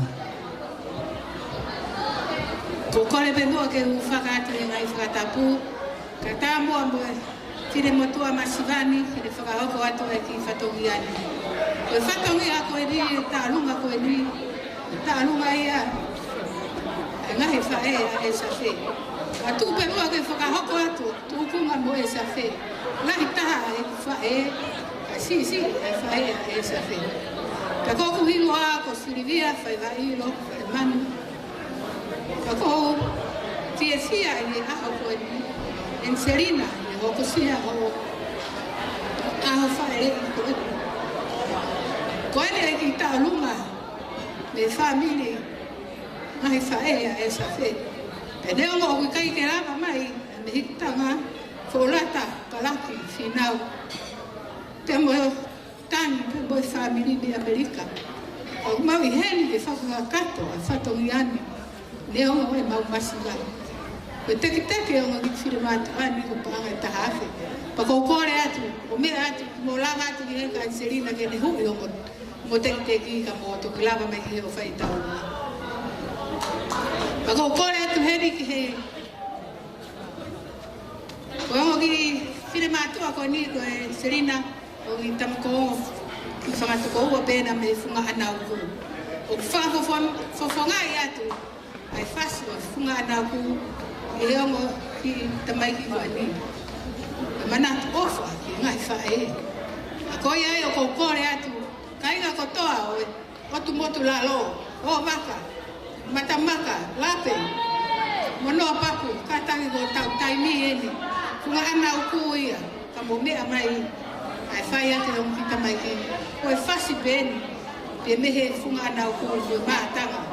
Whunga anau ku, pa o kore ate Serina na ia hataimi. Ko mo mea atu o ki tamai ki o uku i e whunga anau ku. Pika i lo i koe.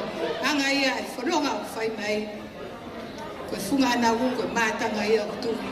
Krista. Ko ia ai, mo mea mai. Pehena.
Malo atu ki he taulonga koe ni Silvia ka o mai si family whaea i tangata eiki a Angelina. Malo apito. Ko kore a te taini mi ke tau hoka toi rewa ki he taulonga koe ni o ku kia penaia te vita palaki, pia hiriko ia, pia te tārewa e tau ki i whaiwalahi.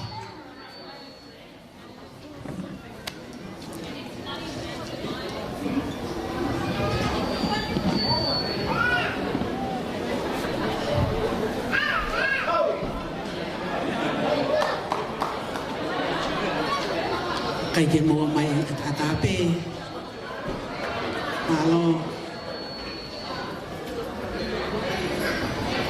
e ofa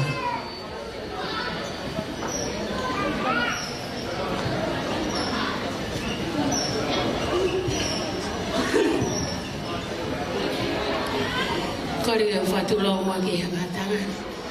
Kata mo ke whahako atu e ki tarunga tua koe ni.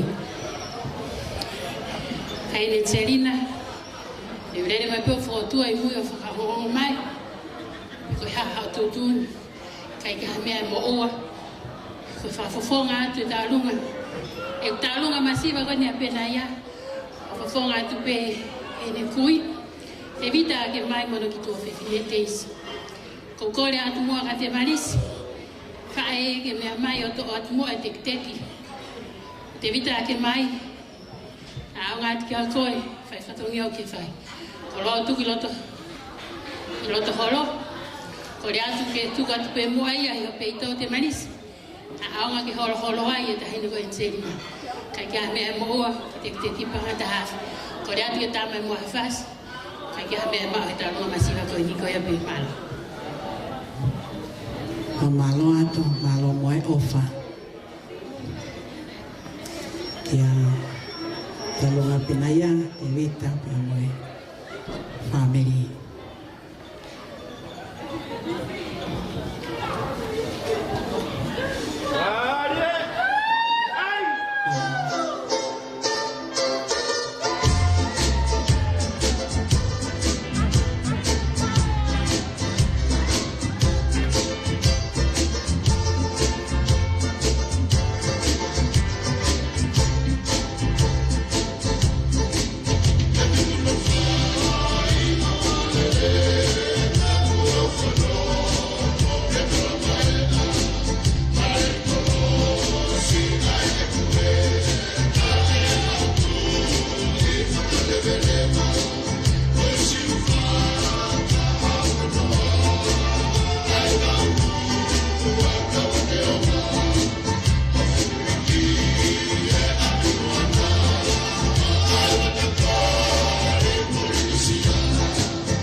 Te vita pe moe family. Koe tau olonga koe ni o koko. Koe atu ki tau olonga o koko hoko mai. Aia koe tau olonga e ni ai kainga mei hauma.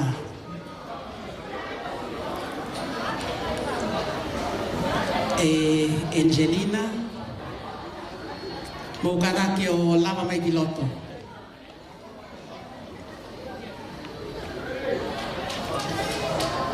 Kataki mai maupe, kataki mai ki whaiwa koe ni. Koe whaiwa e ni e whangamokopuna o Atonio pia mo whalahola mafi o houma. Ni whakakaukau e whangita mai ki koe ni, aia koe whangamokopuna ai. Ke ai mua ha mau ki whaiwa. Pea tuku atu lewa ui ke tolo, ke nao ko a koe whaiwa. Koe taanga koe whaupe e taha e ngahi mokopuna. Atoni o tu moto oa o ko ne lolotonga i tonga. Pea whakahaka pe ia he tahanga he moko punaheni ko Paulo au sim tātu e la. Ui ko o si ne mai takamai ke mau toke o angu si o he nau ki whaiwa. Pea au talange kapasi e hau ki he pone ki he ni. Pea mea pango ia ngai ke pasi. Kani o moia ko nau he la he whaiwa. Ko higo tupu ko toa pe i Australia ne. Mo kata ki mai ki lotoni. Pea ko ia Angelina. Ko e ni ho uncles and aunties. Ko si mau whanau pe ni. Tupu ko toa pe i Australia ne. Pea ko e whangamakapuna pe iau atonio pea mo whalahola mafu. Kukore mai e matanga ke tātu o wamoho mo ki whaiwa. Tāo hanga mai ki he ki moa, pia osko ia pato ki tātu o wa ki he matanga. Ko ia malo.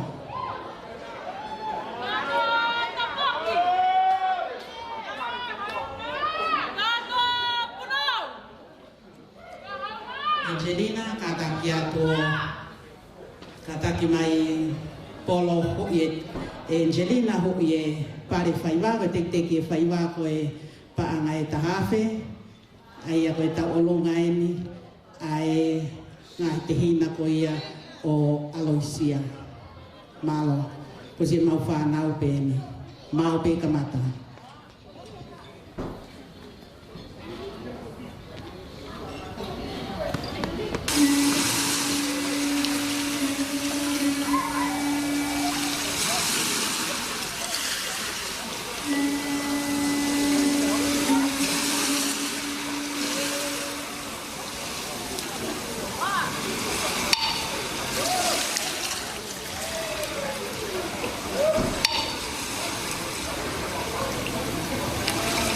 Tapu, moe hau e otutonga, moe whalapeau o kau loka. Tulou moe kolose koulae o kumea, whaahinga tapu o ekeresia.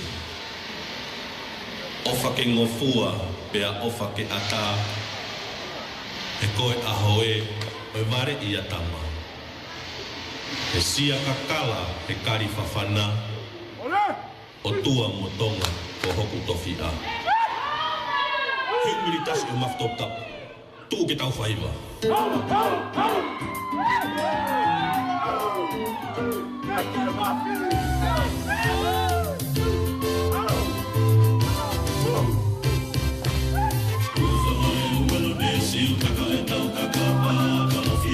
Mofisi me e funga mo e fa, koe fatu fala ia mi e kolo kakala, o ta ulu a fiki e tai a sisi o taunga. Ufanga e uwelo nesi u kaka e tau kakapa, kalofia mane mofisi me e funga mo e fa, koe fatu fala ia mi e kolo kakala, o ta ulu a fiki e tai a sisi o taunga. Tiu teri koula e ko tau whamana tua.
Yo no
Chris, I can get her.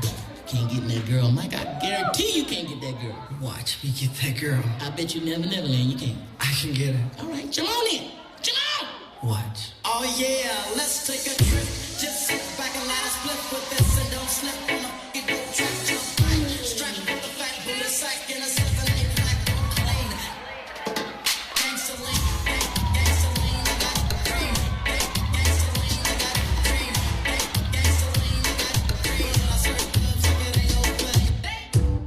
Me girl them. I say girl position. Girl this is the position. Girl say you the position. Yeah. Back it up, girl. Position, girl. Back it up, girl.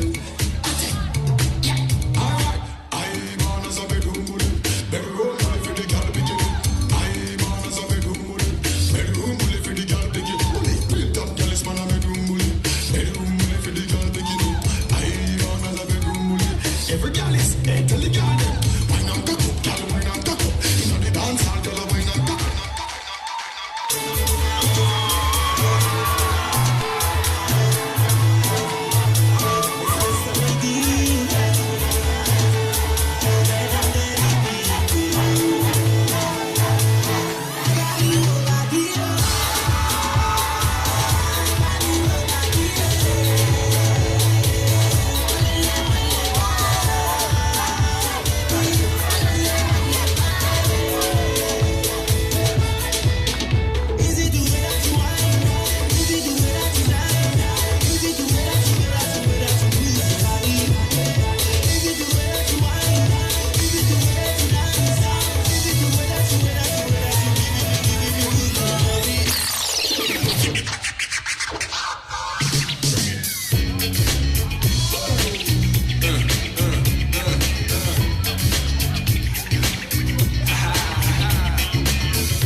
Getting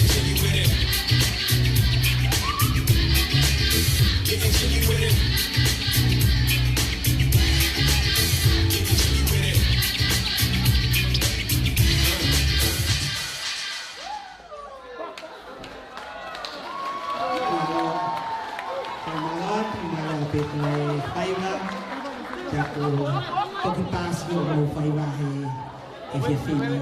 Koe a koe ki whai wapeni kua te teo he ngai cousin kau mai whanakaboa, panoe ngai tonga ane o Angelina ke nau whakaosi ake ai e fiafi koe ni Angelina ua whato ngai whae tangata koe ni ka o mai ngai whae and all your siblings. Thank you. Malo, Lo,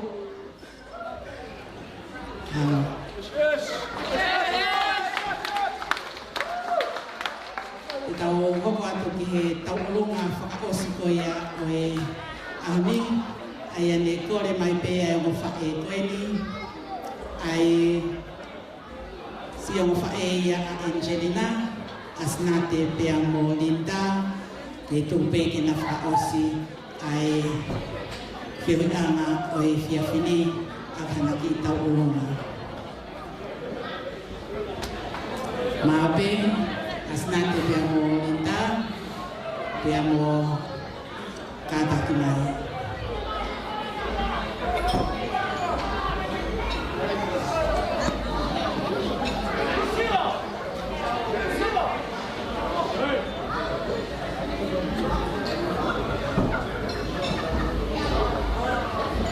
Linda, Katakimai.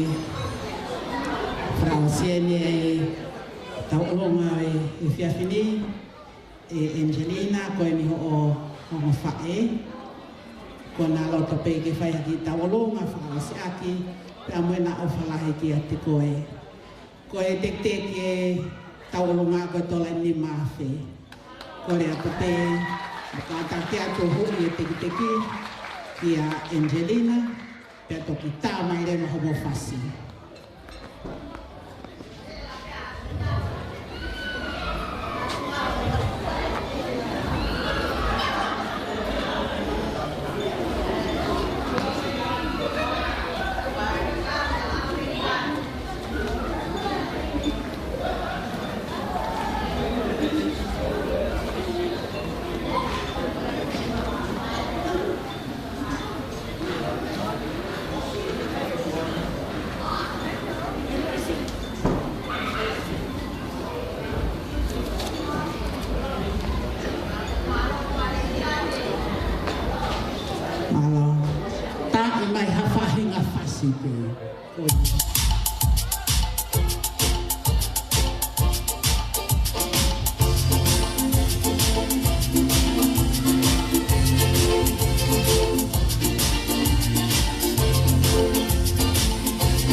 Oh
Malo atu ki taulonga whaosi au poni, aia koe si o whae koe ni, koe te hina pe ia, koe whae koe ni Angelina. Malo pi koe ofa, pea kokore atu rewa ke tau hoko atu he konga whaosi koe ia e whiawhini. Koe ia kokore atu he ni ki a Kadaki mai ane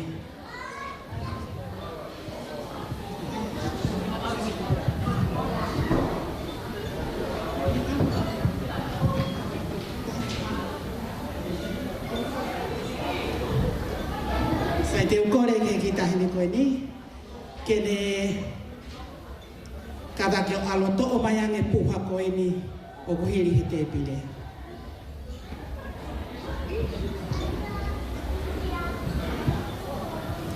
Angelina, koe ni ai ofa ko aki e family, ka inga loto, ngahi maheni.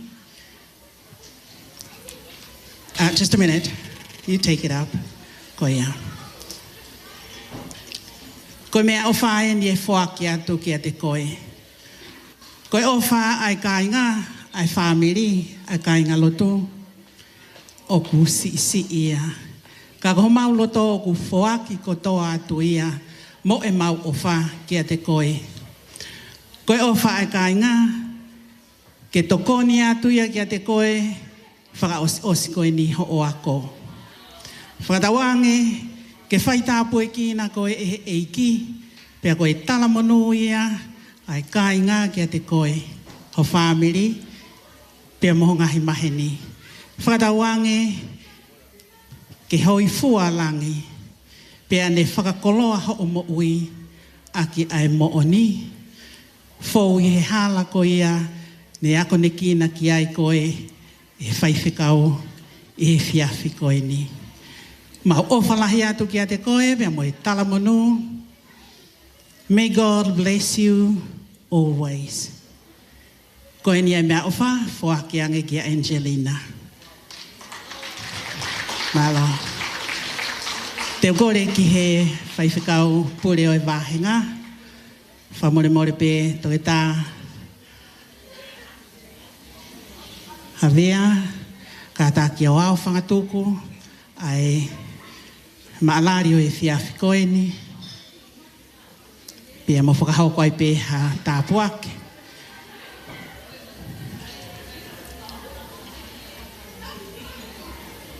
Kai ai hato o whatongia, mo whakamore more i au. Malo.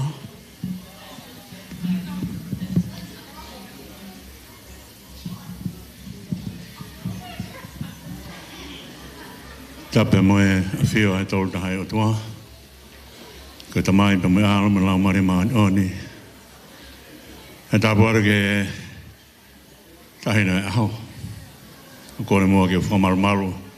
Ai tala whakatapu ko toa be ko toa he MC e poni.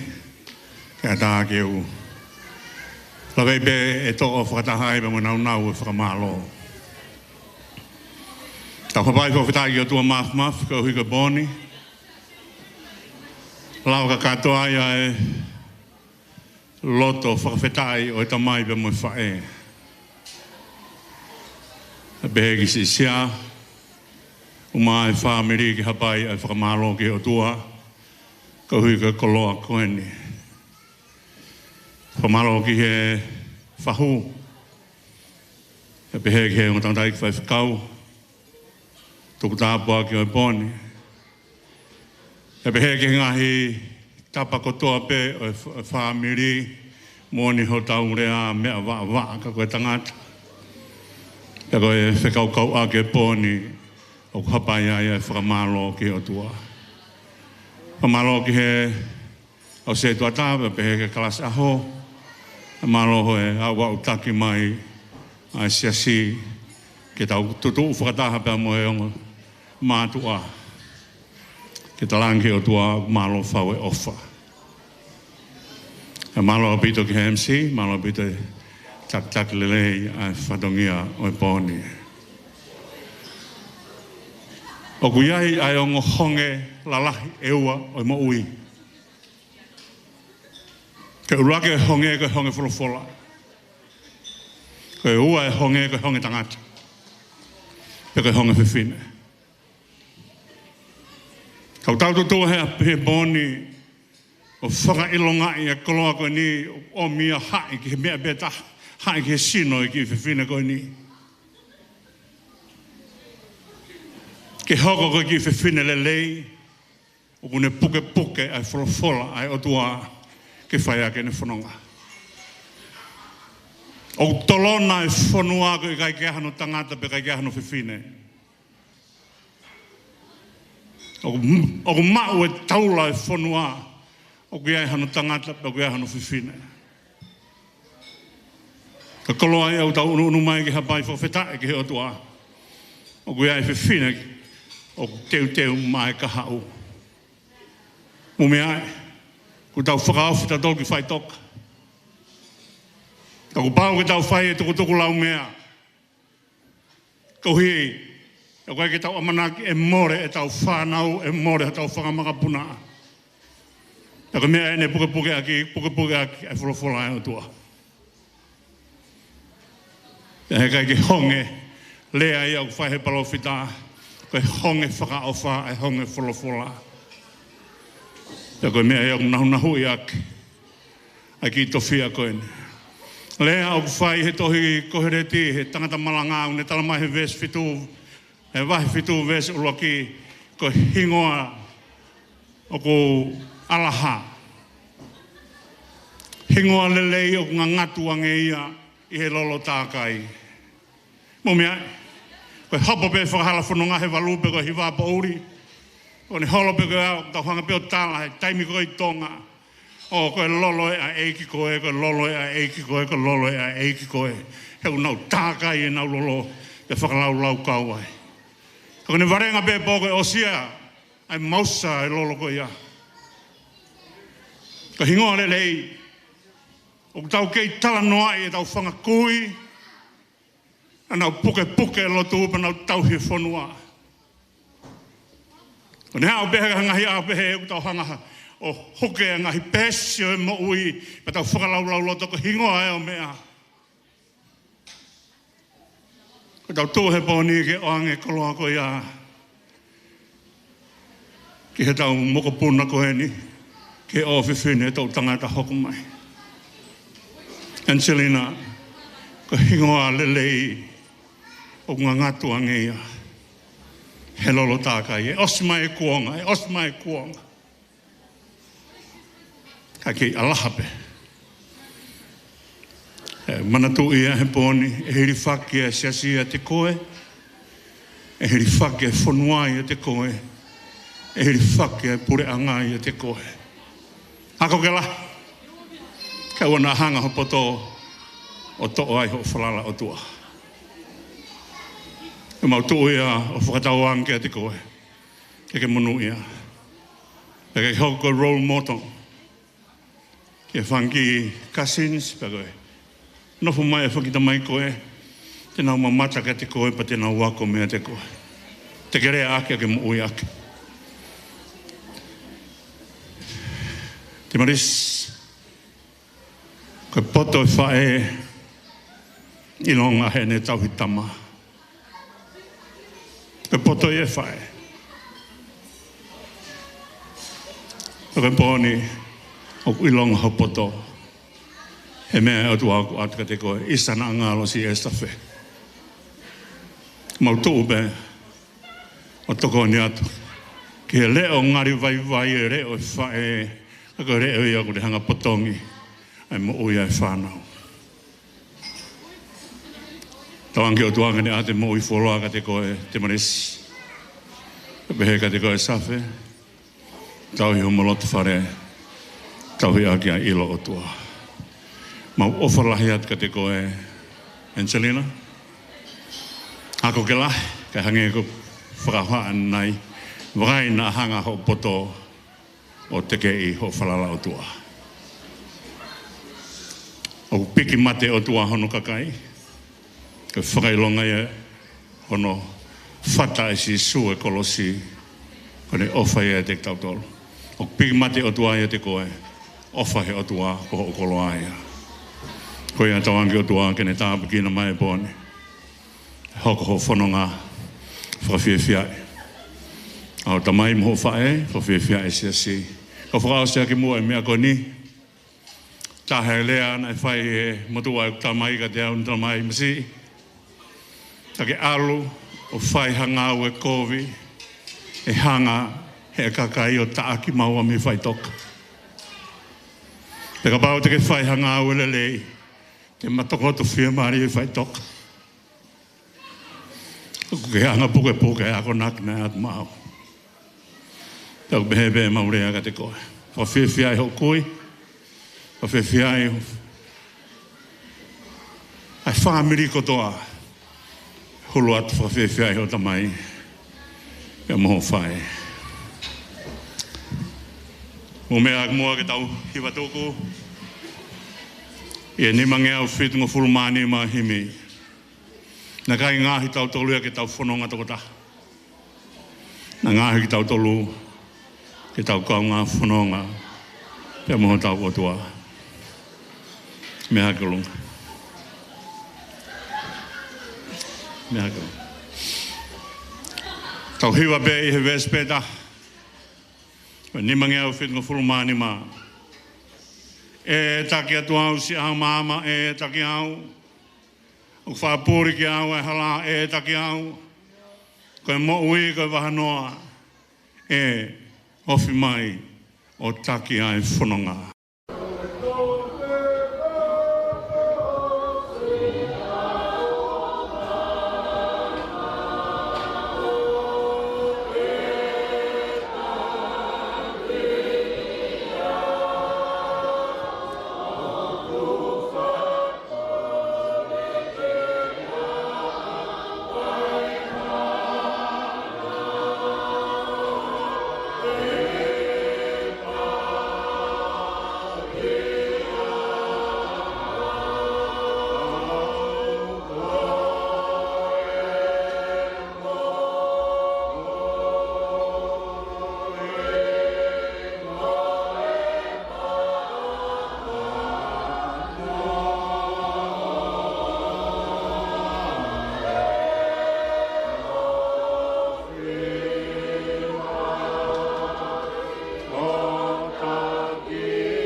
Ruana ai ke lawa he pohu. Oi mau nganoa o taofi o whakamama. Pena kai ke lawa he pohu o whai toka. Ke tāpuni ho mau eiki whanua loto.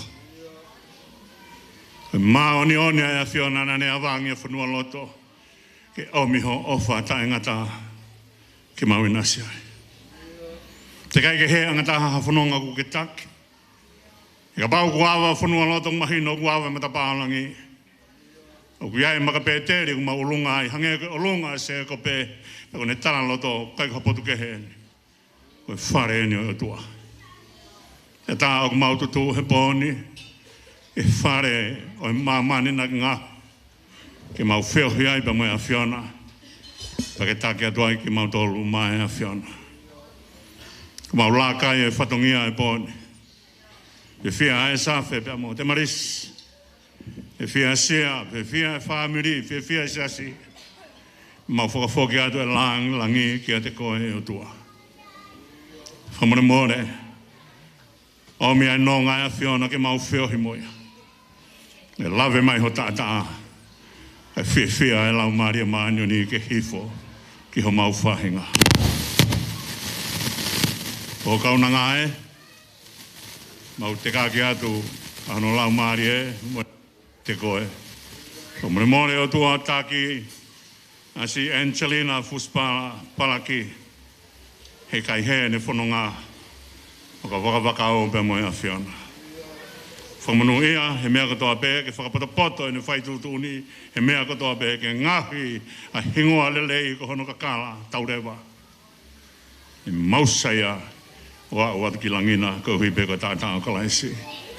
O maafi lau Maria Maanioni eki ke ai langi pe a whiona ka mai ka tek mau tole mea kurea ke e relo koula. Ke mau ilo ho moni he man koeni. Ke mama ka hau te mau au sia. Ai mo ui taingata. Ave hao ki mau tolu mau ngahi pununga he poni. Mau ka tokoto malo lo mau tu whakataha. Abong pangina o wana ngalo. Ko mea hange koe na e lea ake Angelina. Mau ngau e tu ki mua ke lau e malo he o tua. Ke mau hiwa ake ho ofa I he aho kotoa pe. Tari a mua e lotu ku hake atu. A whio ai pe ka mau tamai ka manu what ko ho whanau. A whio ai pe ka ho mau tua. A whai puno ma pasia e mau huu ke a whiona. Mau kore katoa e ne huafa si suklais ko ho alo. A ko mau eiki pe mo whaka mo ui. E meni pe koe kres. Ha tau eiki ko si suklais. O whalahi ai tua ka tamai whio hipu me lau Maria Maanioni. Toka ho alo whaa. He to whia na ke whuaki, ta ke taki a mei taimi, e au sia, ngahi leleia e a whiona, e hala whanonga, whai ai hiki tēniti, ta ke whaipe o tai ngata.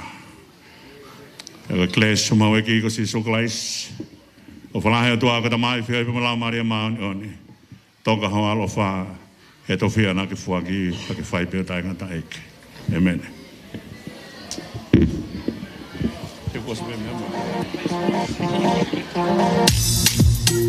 Deja, it's your boy here with night.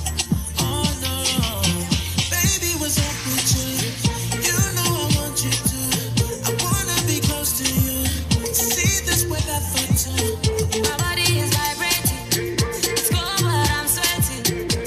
Be a blanket for me.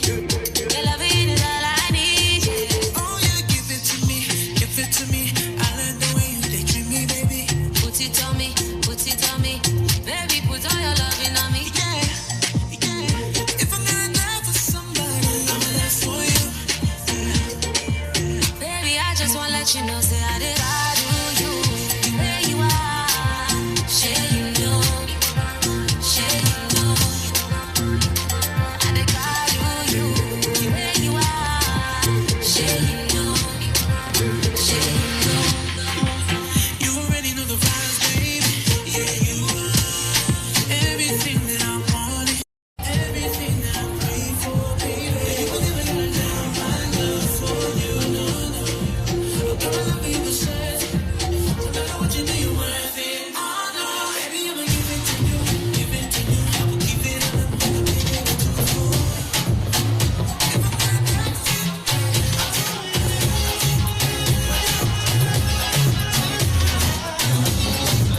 Something fell through between you and I. Consequences don't apply when I search around to find something wrong on my mind. I am just still, what can I say? Opportunities don't come around like every day. Sugar, and I say yeah, you don't have to name those guys. You're the only one for me.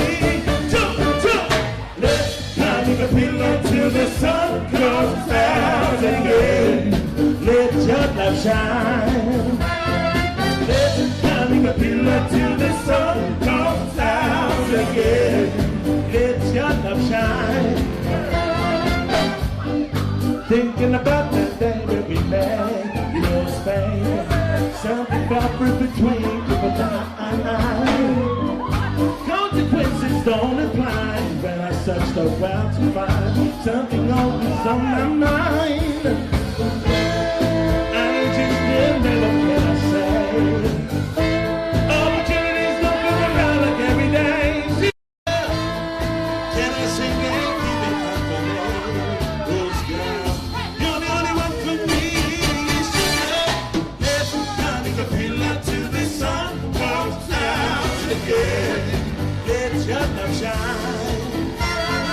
Let's come a pillow till the sun comes out again. Let your love shine. Let's come a pillow till the sun comes out. Let's come a pillow till the sun comes out. Let's come a pillow till the sun comes out. Let's come a pillow till the sun comes out. Till the sun comes out.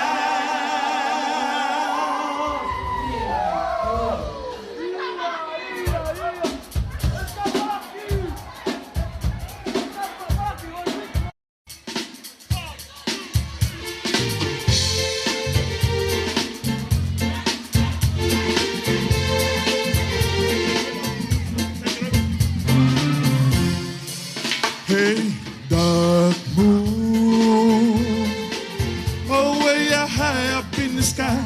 Tell me why you miss the splendor. Dark moon,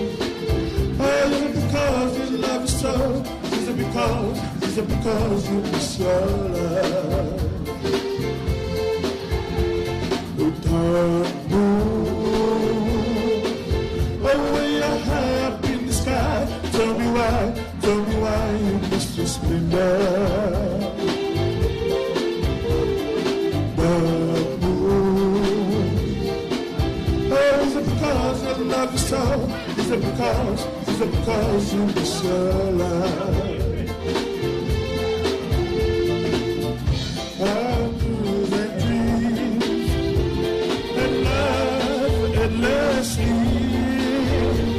But they don't realize that love is sometimes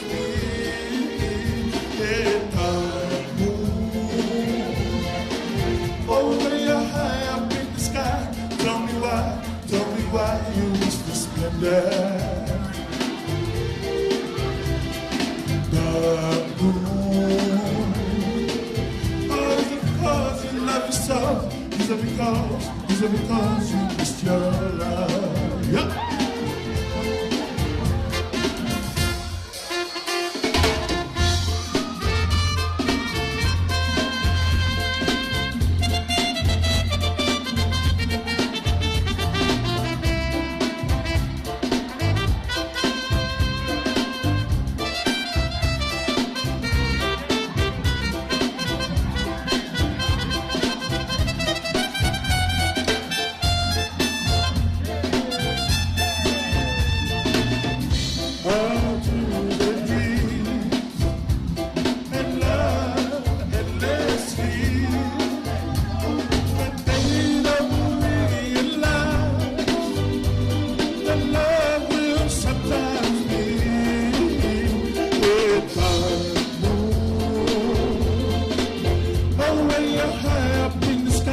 Tell me why you missed the splendor.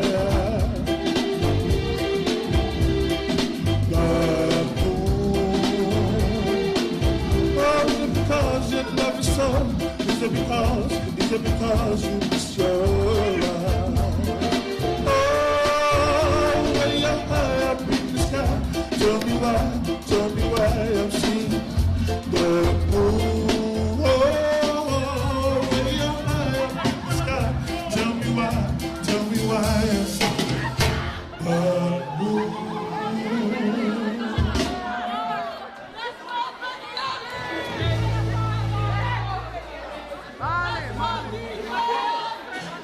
If you are a big, big tree, you are a small chapel ready to shut you down, ready to cut you down.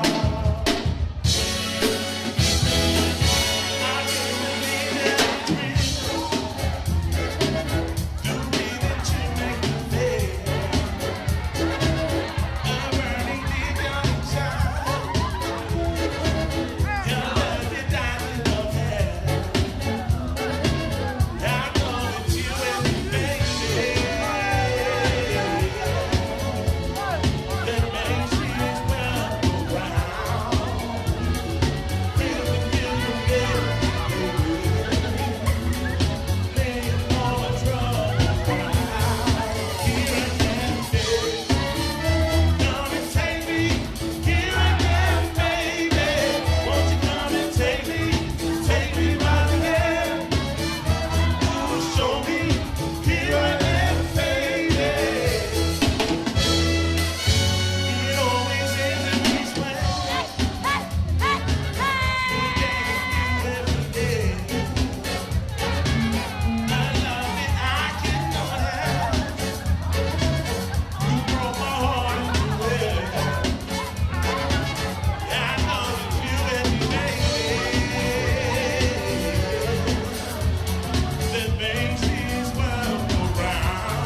One more fussy before we close time for the night.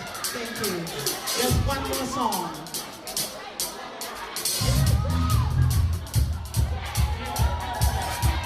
How we all doing tonight? We feeling hot tonight?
We go, nay, nay, nay, nay, nay, nay, nay.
share your life. Every minute, every day and night. And I want you to know that wherever you do, and wherever you go, remember someone loves you, honey. No matter what, just want you to be my girl. Someone loves you, honey. More than anything in the world.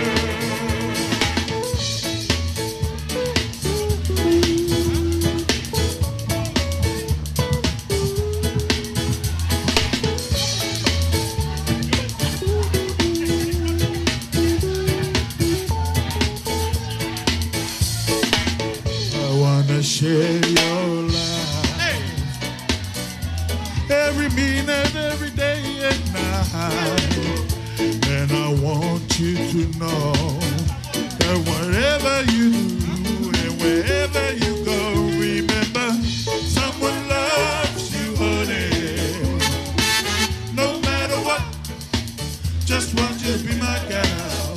Someone loves you, honey, more than anything in the world. Someone loves you, honey.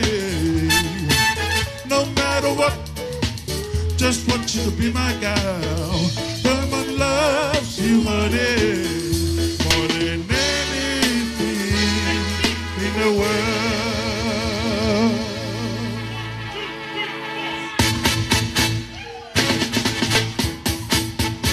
Eres sabote andi kinako, eres sabote andi kinako, koire kiningano, koire kiningano.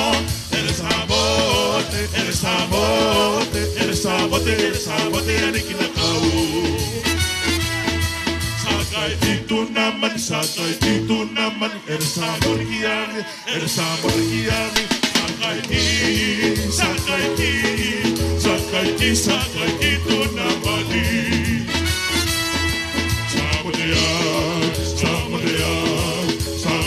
Samodeani de Kabani.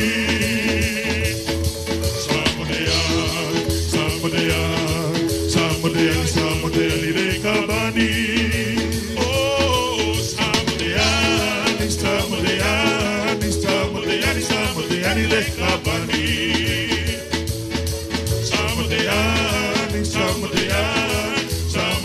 Samodeani de Kabani.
Okay.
going to finish one more song. We're going to finish up.